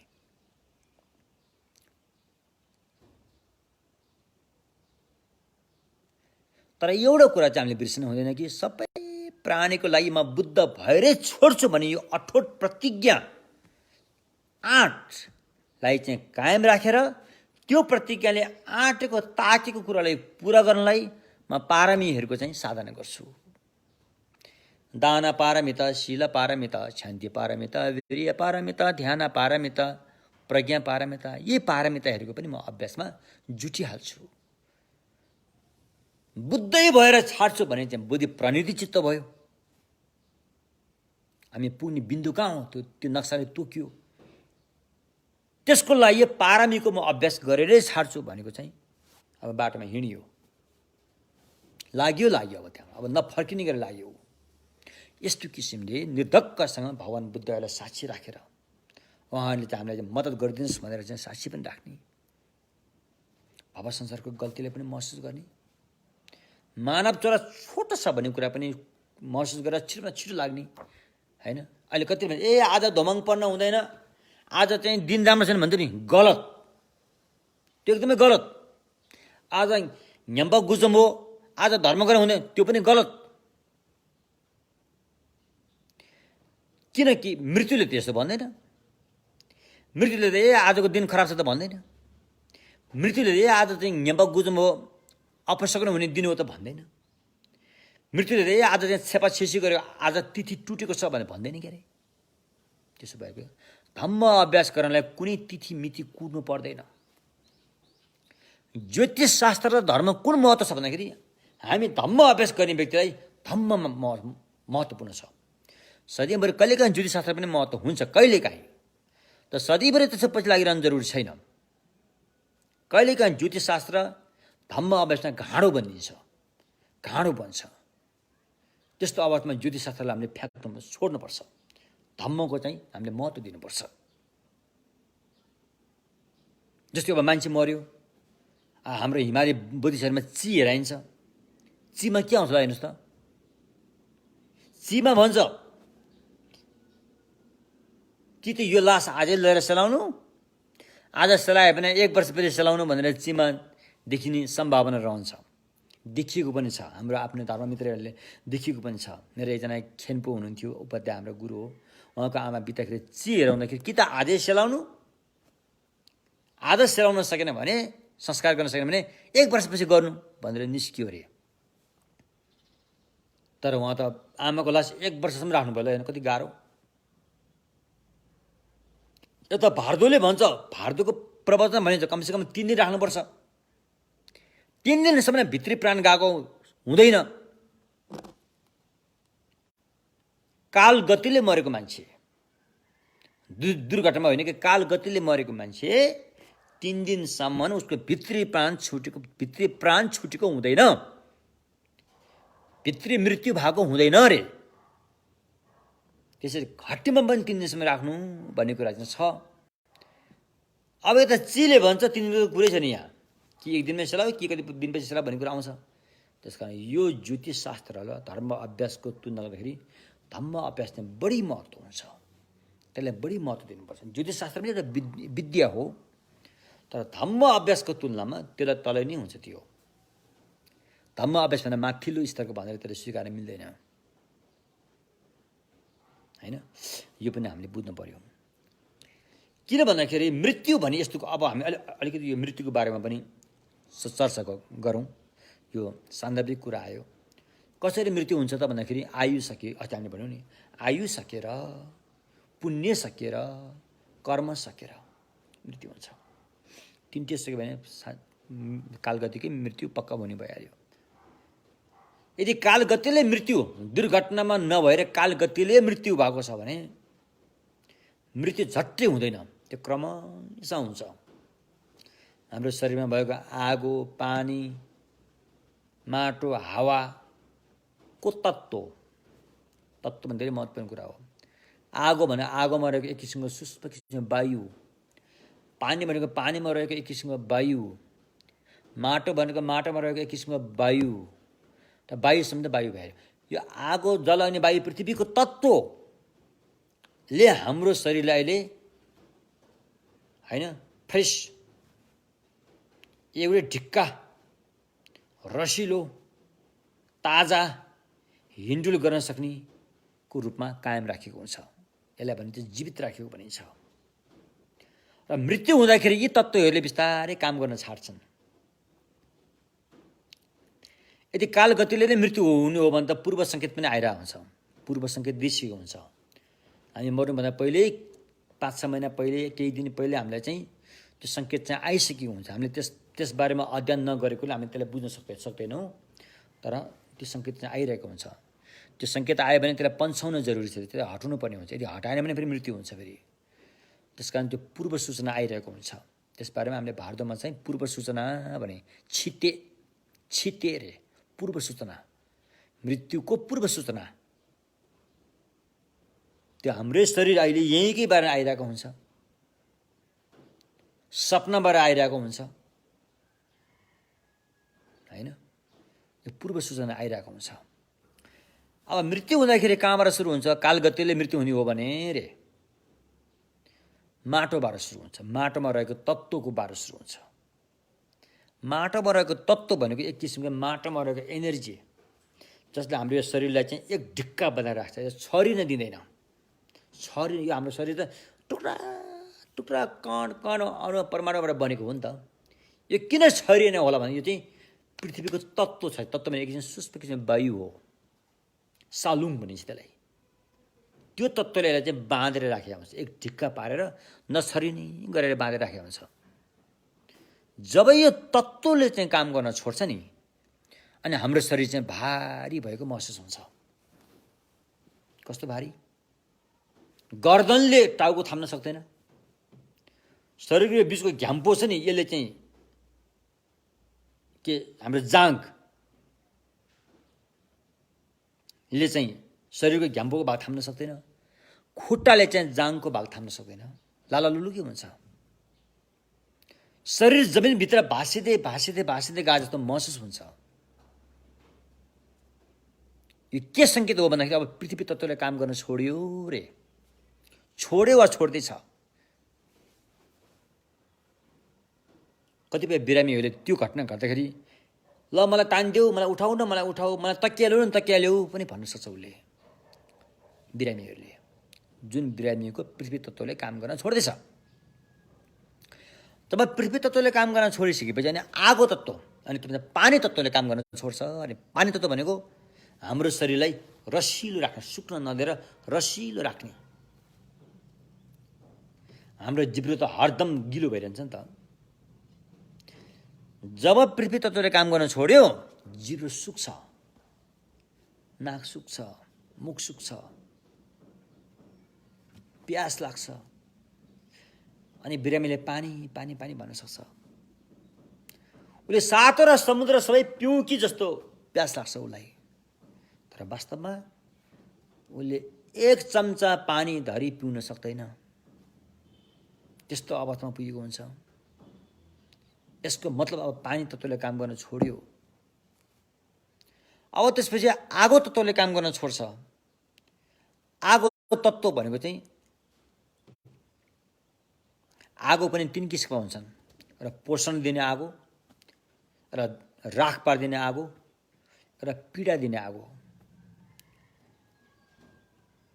पोषण दिने आगो चाहिँ हाम्रो शरीरको आगो हो। शरीरको तातोपनले हाम्रो शरीरले पोषण दिन्छ। हो, यो आगो तत्त्वले काम गर्न छोड्छ। अनि खुट्टाको पैतालदेखि माथि चिसो भएर आउँछ। टाउको टुप्पीको भागदेखि तल चिसो भएर आएर मुटुको भागतिर अलिअलि तातो मात्रै बाँकी रहन्छ। यसको मतलब आगो तत्त्वले काम गर्न छोडिसक्यो। अब यसपछि गएर वायु तत्त्व भन्ने हुन्छ, हावा तत्त्व। जुन हावा तत्त्वले हाम्रो शरीर यताउता हिँडाउने, घुमाउने, होइन, उफ्रिने गराउँछ। आगो तत्त्वले हाम्रो शरीरलाई सड्न दिँदैन, गल्न दिँदैन। त्यो भयो। वायु तत्त्व शरीरलाई हिलमिल गर्ने सबै कामको कर्म छ। त्यो तत्त्वले काम गर्न छोडिसकेपछि बाहिर सास धेरै जान्छ, घ्यार घ्यार घ्यार गरी जान्छ। भित्र सास तान्दाखेरि धेरै गाह्रो हुन्छ। बिस्तारै गएर बाहिरी सास बन्द हुन्छ। बाहिरी सास बन्द भनेको मतलब अब भित्र सास आउन सक्दैन। आँखाले देख्न सक्दैन, कानले सुन्न सक्दैन, जिब्रोले स्वाद लिन सक्दैन, नासिकाले गन्ध सुन्न सक्दैन, शरीरले नरम खस छामेर थाहा पाउन सक्दैन। यो इन्द्रियहरू चाहिँ टोटल्ली निष्क्रिय भएर जान्छन्। इन्द्रियले काम गर्न छोड्छ। यो इन्द्रियले काम गर्न छोडिसकेपछि अहिलेको मेडिकल साइन्सले मर्यो भनेर घोषणा गर्छ। किनकि मुटुको धड्कन बन्द हुन्छ, मर्यो भनेर घोषणा गरिन्छ। तर यता भगवानको लाइनबाट चाहिँ बाहिरी प्राण गएको हो र त्यति बेला पुरै प्राण गएको छैन। भित्री प्राण एकदमै रहेको हुनसक्छ। हुन त कोही कोहीको त बाहिरी प्राण भित्री प्राण सँगसँगै जानेहरू पनि हुन्छन्। तर अधिकांश त्यसमध्ये पनि धम्म साधना गर्नेहरूको, अभ्यास गर्नेहरूको त भित्री प्राण एकदमै रहन्छ। उनीहरू ध्यानमा पनि बसिरहेको हुनसक्छ। चाहे सुतेर बितोस्, चाहे उठेर बितोस्, बसेर बितोस्, ध्यानमा पनि बसेको हुनसक्छ। हो, यसै बाहिरी प्राण गयो। अब भित्री प्राण कसरी जान्छ त भन्दा भित्री प्राण चाहिँ कार्लम मार्लम नाग्लम रे, सेतो बाटो, रातो बाटो र कालो बाटो। यो 3टा दृश्यहरू चाहिँ हामीलाई उदाएर आउँछ। जो व्यक्तिको मृत्यु हुनेवाला छ उसलाई त्यो अनुभवमा जाग्छ। बाहिर आँखाले त देख्दैन।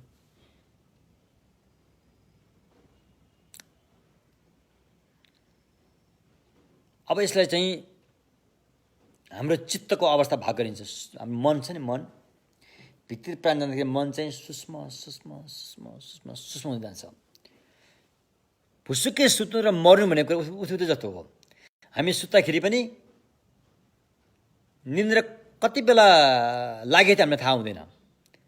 कति बेला हामी भुसुक्कै सुतिसकेका हुन्छ, तब हाम्रो मन चाहिँ सूक्ष्म सूक्ष्म सूक्ष्म हुँदै जान्छ अनि हाम्रो थाहा पाउने खालको मन पनि कमजोर हुँदै जान्छ अनि भुसुक्कै सुत्न पुग्छ हामीहरू। हामीलाई थाहै हुँदैन। सुत्नुभन्दा पहिला एकपल्ट बेहोस भए जस्तो भएर अनि घना निन्द्रामा हामी पुग्छौँ। घना निन्द्राबाट अलिकति हल्कामा आएपछि मात्रै अनि सपनाहरू देख्ने हो। मृत्यु पनि त्यस्तै हो। हाम्रो चित्त सूक्ष्म सूक्ष्म सूक्ष्म हिसाबले पुग्छ। त्यसलाई चाहिँ नावा छेपा थोपा घेरथोप्रे, त्यो चित्तलाई 4 भाग लागेको छ। सूक्ष्म सूक्ष्म सूक्ष्म सूक्ष्म अति सूक्ष्म। सूक्ष्मलाई चाहिँ यहाँ के भन्यो, नावा रे नावा भने चाहिँ दृश्य प्रतिभास पन।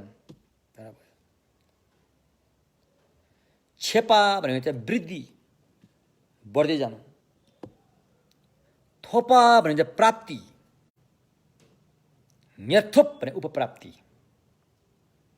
अति सूक्ष्म, चित्तको अति सूक्ष्म अवस्था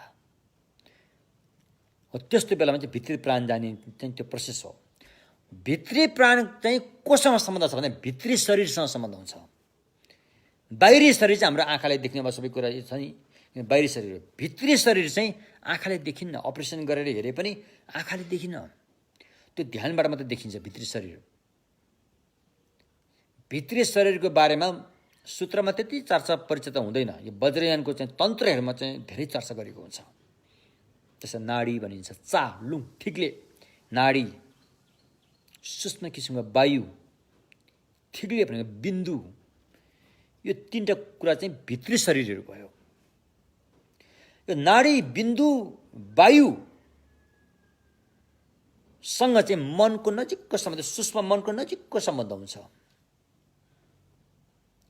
त्यसकारण अन्तिम प्राण भित्री प्राण जाने बेलामा चाहिँ अरू नाडीहरूले पनि लगभग काम गर्न छोडिसके जस्तो हुन्छ। बीचको नाडीको काम आउँछ। बीचको नाडीलाई के भनिन्छ, अवद्युति भनिन्छ। तान्त्रिक भाषामा यसलाई अवद्युति भनिन्छ। हाम्रो शरीर सुरुमा भित्री नाडीबाट बनेको हो। आमाको कोखमा हामी सुरुमा बास बस्दाखेरि पहिला अवद्युति नाडी भन्छ, सेन्टर क्यानल भन्दछ। अनि हामी जन्मिसकेपछि यो नाडी सिधै पाइप जस्तो भएर, पाइप जस्तो सिधा केराको रुख जस्तो सिधा तल्लो भाग चाहिँ नाइटोको मुनि भागसम्म पुगेर रहेको हुन्छ। माथिल्लो भाग चाहिँ गएर माथिल्लो चाहिँ 2 भाग हुन्छ। अवद्युति नाडीको 2 भाग हुन्छ माथि। एउटा चाहिँ सिधै गएर यहाँ टुपीमासम्म पुगेको हुन्छ अनि अर्को भाग त्यहाँबाट घुङ्गिर्केर आएर यहाँ निधारमा उसमा यो भ्रिकुटी यहाँसम्म आएको हुन्छ, निधारसम्म आएको हुन्छ।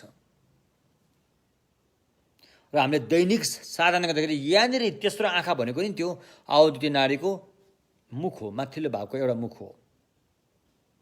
ध्यान गर्दाखेरि यो मुखलाई हेरेर ध्यान गरिन्छ। फोवाको अभ्यास गर्दाखेरि चाहिँ टुपी भागको त्यो मुखलाई हेरेर अभ्यास गरिन्छ। माथिल्लो भाग चाहिँ अनि भित्री प्राण जाँदाखेरि चाहिँ यहाँभन्दा पनि यहाँको बढी महत्त्व हुन्छ, टुपीपट्टिको बढी महत्त्व हुन्छ। अब यसो उल्क्रान्ति फुवाको अभ्यासहरू गर्दाखेरि यिनी कुरालाई चाहिँ प्रयोगमा ल्याएको हुन्छ। अब नाडीको तल्लो भागमा चाहिँ त्यसलाई थाम्ने एउटा चक्का हुन्छ, चक्र भनौँ न, त्यो रातो हुन्छ, जुन त्यो आमाबाट आएको शक्तिको प्रतीक हो। त्यो अवद्युति नाडीलाई यसरी थामिरहेको हुन्छ तल्लो भागबाट। माथि थाम्ने चाहिँ सेतो चक्र हुन्छ, जुन बाउबाट प्राप्त भएको शक्तिको प्रतीक हो। त्यो 2टा चक्रले चाहिँ त्यसलाई चाहिँ निरन्तर थामिरहेको हुन्छ। जब मृत्यु आउन आँटेपछि त्यो चक्रमा हलचल आउँछ। त्यो चक्रमा हलचल आउन साथै अहिले मैले भने नि मृत्युको त्यहाँ पूर्व सङ्केतहरू चाहिँ अनि हामीलाई चाहिँ देखा पर्न थाल्छ। विपनामा, सपनामा देखा पर्न थाल्छ। त्यो देखा पर्न भनेको नि यो चक्रमा अब हलचल आइरहेको छ भन्ने कुरा हो।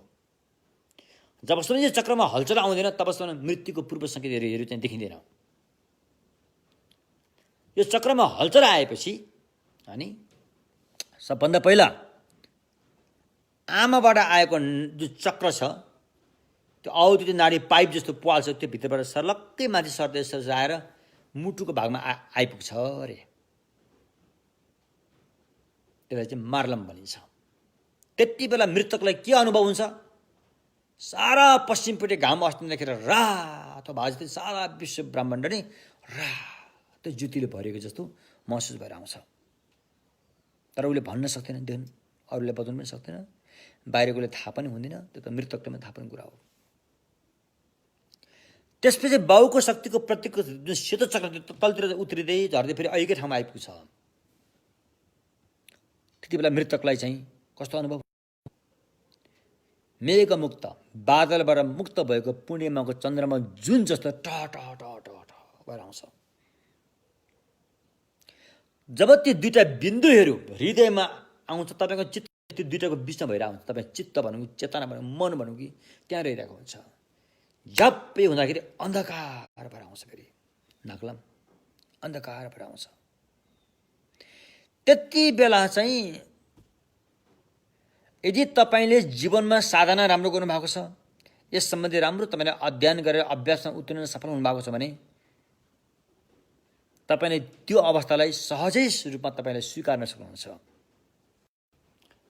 जो व्यक्तिले यस बारेमा केही साधना अभ्यास गरेका छैनन्, जीवनमा पाप मात्रै गरेर बसेका छन्, हुने नहुने काम मात्रै गरेर बसेका छन्, त्यस्ता व्यक्तिहरूलाई यो अवस्था घात हुन्छ, डरलाग्दो हुन्छ।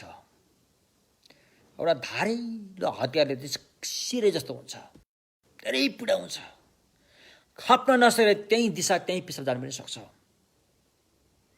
तर साधना भने त्यो घातक पीडालाई उसले चाहिँ ब्लिस आनन्दमा चाहिँ ट्रान्सफर्म गर्न सक्छ, रूपान्तरित गर्न सक्छ।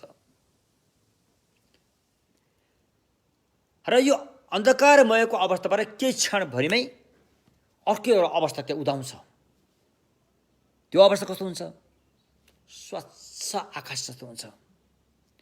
बादल पनि लागेको छैन, जुन पनि लागेको छैन, घाम पनि लागेको छैन, ताराहरू पनि त्यति देखिएको छैन। बिहान स्वच्छ आकाश जस्तो नमुनाको रूपमा चित्त स्वरूप, नेचर अफ माइन्ड, चित्त स्वरूप चाहिँ त्यहाँनिर त्यो देखा पर्छ अरे। हाम्रो चित्तको वास्तविक स्वरूप, भगवानको भाषामा यसलाई प्रवाह स्वरूप भनिन्छ, संस्कृतमा पालीमा प्रवाह स्वरूप भनिन्छ। यो देखा पर्छ त्यहाँ। यो देखा पर्न साथै तपाईँले जीवन अपनाएको ध्यानको अभ्यास, प्रवाह स्वरूपको अभ्यास तपाईँले कतिको गर्नुभएको छ? त्यो अभ्यास तपाईँ सक्षम हुनुभएको छ भने अहिले तपाईँले चिन्न सक्नुहुन्छ, सजिलैसँग चिन्न सक्नुहुन्छ। आमा छोरा छुटेर धेरै महिना बितेको भए तापनि भेट हुँदाखेरि आमाले छोरा चिन्छ, छोराले आमा चिन्छ, त्यस्तै सँग चिन्न सक्नुहुन्छ। त्यो चिन्न सकेर त्यसमा त्यही अवस्थामा तपाईँ कायम रहन सक्यो भने चाहिँ त्यहीँबाट भगवानको त्यो धर्मकाय प्राप्त गरेर रूपकाय पनि साथसाथमै प्राप्त गरे, धर्मकायको माध्यमबाट रूपकाय पनि प्राप्त भएर सतसम्म बुद्धत्व पनि हुने अवसर त्यहाँ भइरहेको हुन्छ, अवसर हुन्छ त्यहाँ। यदि त्यो अवसर नपाए पनि केही न केही माथिल्लो भूमिसम्म पुग्ने अवसर त्यहाँ हुन्छ। त्यो पनि नपाए पनि कमसेकम यस्तो एउटा अवसर त्यति बेला हुन्छ। तर यस सम्बन्धी के पनि जानकारी छैन तपाईँलाई, यस सम्बन्धी के पनि तपाईँले अध्ययन गर्नुभएको छैन, चिन्तन मनन ध्यान के पनि गर्नुभएको छैन भने यो त छोटो समयको लागि मात्रै त्यो अवसर पाउने हो। र स्वस्थ व्यक्तिले आफ्नो बाउलाई यसो गरेको अवधि थोरै हुन्छ नि, त्यतिसम्म मात्रै त्यो देखा पर्छ। त्यसलाई चिन्न सकेन भनेदेखि फेरि अब एउटा कुरा छ, फेरि यो जब यो प्रक्रिया छ, रातो माथि आउनु, सेतो तल जानु, बिचमा कालो हुनु, यो घटना घट्दाखेरि चाहिँ 80 किसिमका विकल्पहरू त्यहाँ चाहिँ निष्क्रिय भएर जान्छन्।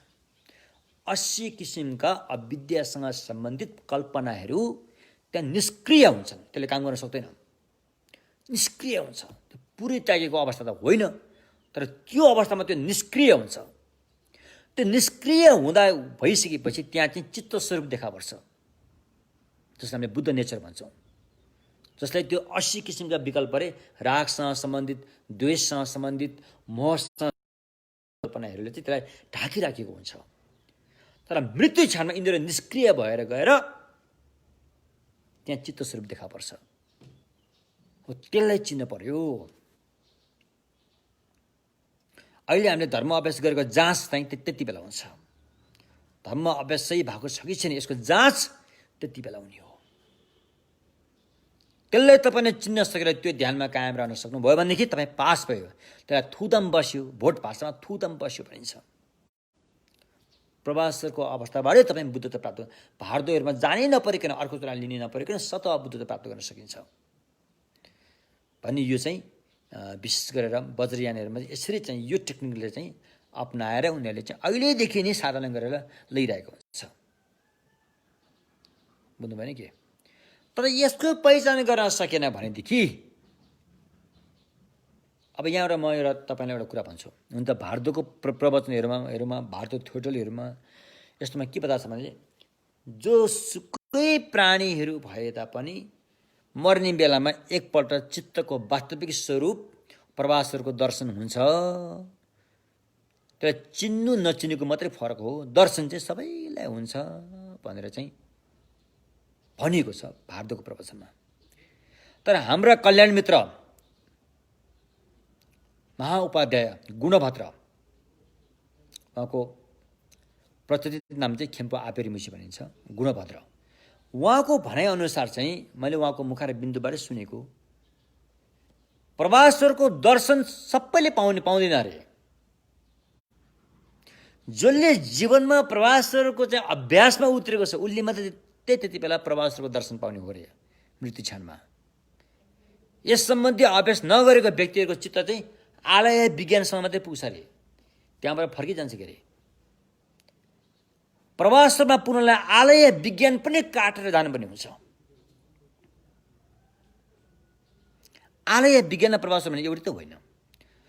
त्यस कारण सामान्य व्यक्तिहरू चाहिँ आलय विज्ञानसम्म मात्रै पुग्छन्। जस्तो हामीले घना निन्द्रामा सुत्छौँ नि, हो त्यस्तो अवस्थामा पुग्ने हो। त्यसले कार्य उता जान सक्दैन। जो व्यक्तिले जीवनमा चाहिँ प्रवासको अभ्यास साधना गरेर चाहिँ त्यसको पूर्णता हासिल गरेको छ त्यस्ता व्यक्तिहरू मात्रै प्रवासहरूको उदयको अवस्थामा पुग्छ र त्यसलाई पहिचान गर्न सक्छ अरे। त्यहीँबाट ऊ चाहिँ तर्न सक्छ अरे, निर्वाणै प्राप्त गर्न सक्छ। यदि त्यो सकिएन भने, यदि उसले सही ढङ्गसँग त्यसो पहिचान गर्न सकेन भने अहिलेको निष्क्रिय भएका जुन 80 किसिमका विकल्पहरू अज्ञानताहरू छन् त्यो फेरि बल्झिएर आउँछ अरे। बल्झिएर आएर अनि हाम्रो शरीरको 9वटा प्वाल कहाँ छ, कुनै एउटा प्वालबाट चित्त भनौँ कि हंस भनौँ कि त्यो निस्किएर जान्छ अरे। अब त निस्किएर जानेमा पनि अब त्यो जान्छ कहाँ त?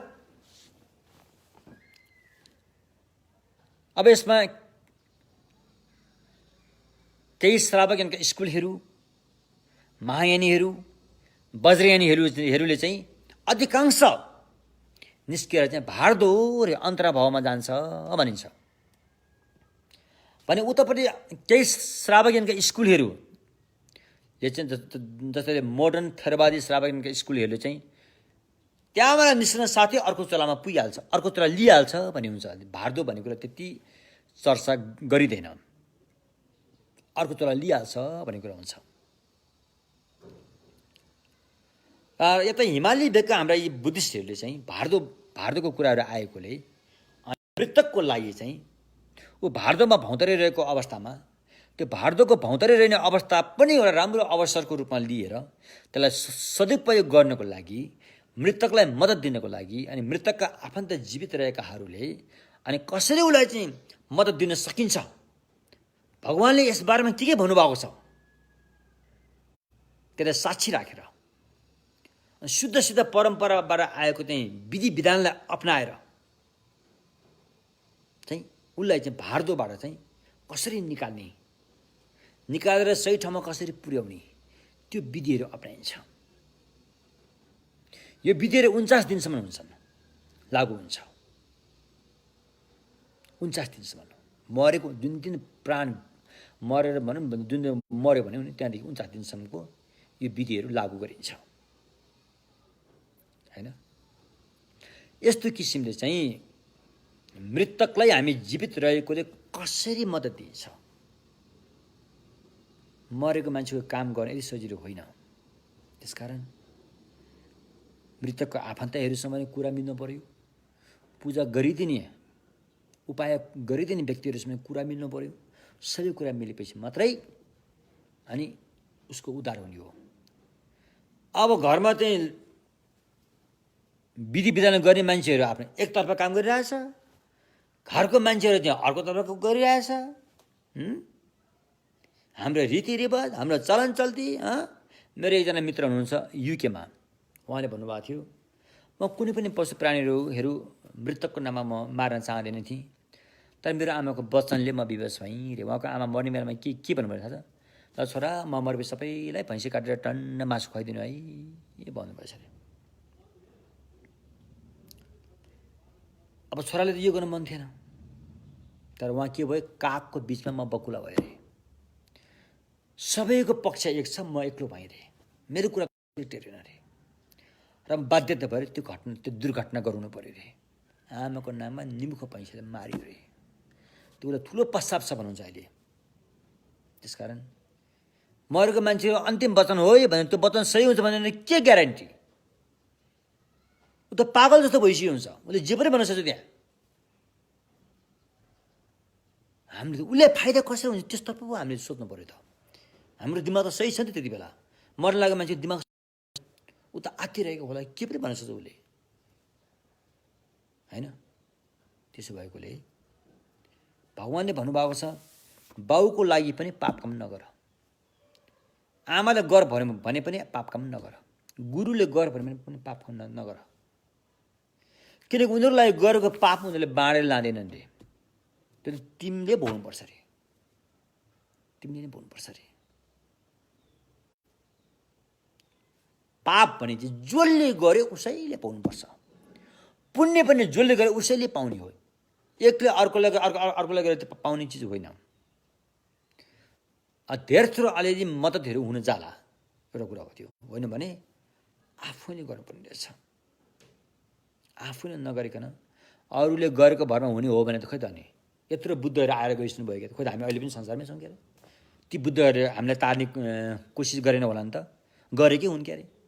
लाखौँ करोडौँ बुद्धहरू आएर गइसक्यो क्या अरे। खोइ हामी त यहीँ छौँ फेरि। किनभने हामी आफैले नगरौँ त्यसमा हामी हुनै सक्दैनौँ। जबसम्म हामी आफै तत्परताका साथ लागि पर्दैनौँ तबसम्म त्यो बिन्दुमा हामी पुग्न सक्दैनौँ। हजारौँ बुद्धको हातले चाहिँ तपाईँलाई समाते पनि तपाईँले गर्नु भएन, त्यो अभ्यास साधना स्वयं आफू जुटेर गर्नु भएन भने तपाईँ त्यहाँ पुग्न सक्नुहुन्न त। त्यसैले आफैले गर्नुपर्छ। अनि हस्ते यति भन्दै आजको प्रवचनमा यहाँ टुङ्ग्याउँछु। केही व्यक्तिहरूको यसो यहाँ प्रश्नहरू पनि यता आएको देखिन्छ त। कतिपय प्रश्नहरू त त्यति उत्तर दिन जरुरी जस्तो पनि मैले ठानिनँ। अब यही प्रवचनबाटै उत्तरहरू तपाईँले पाउनुहुन्छ।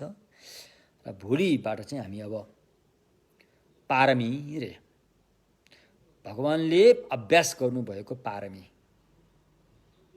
10 पारमीको बारेमा कुरा सुरुवात भोलिबाट हुन्छ। हामीले अभ्यास पारमिताको अभ्यास कसरी गर्नुपर्छ भन्ने कुरा चाहिँ भोलिबाट सुरु हुन्छ। यति भन्दै अनि मानव चरम भइपरिरहेको यस विषम परिस्थितिबाट चाहिँ शीघ्र स्वस्थता हुँदै अनि एकजना कल्याणी मित्र हिजो मैले फेसबुकमा देखेँ। उहाँको जीवनी त मलाई त्यति थाहा छैन, तर मलाई उपाध्यायको गद्दीमा राख्दाखेरि उहाँ त्यसमा सहभागी हुनुभएको थियो। उहाँको नाम ज्ञान पुण्यिक। अभिधर्ममा अब्बल, विशेष गरेर थेरवाद परम्पराको अभिधर्ममा अब्बल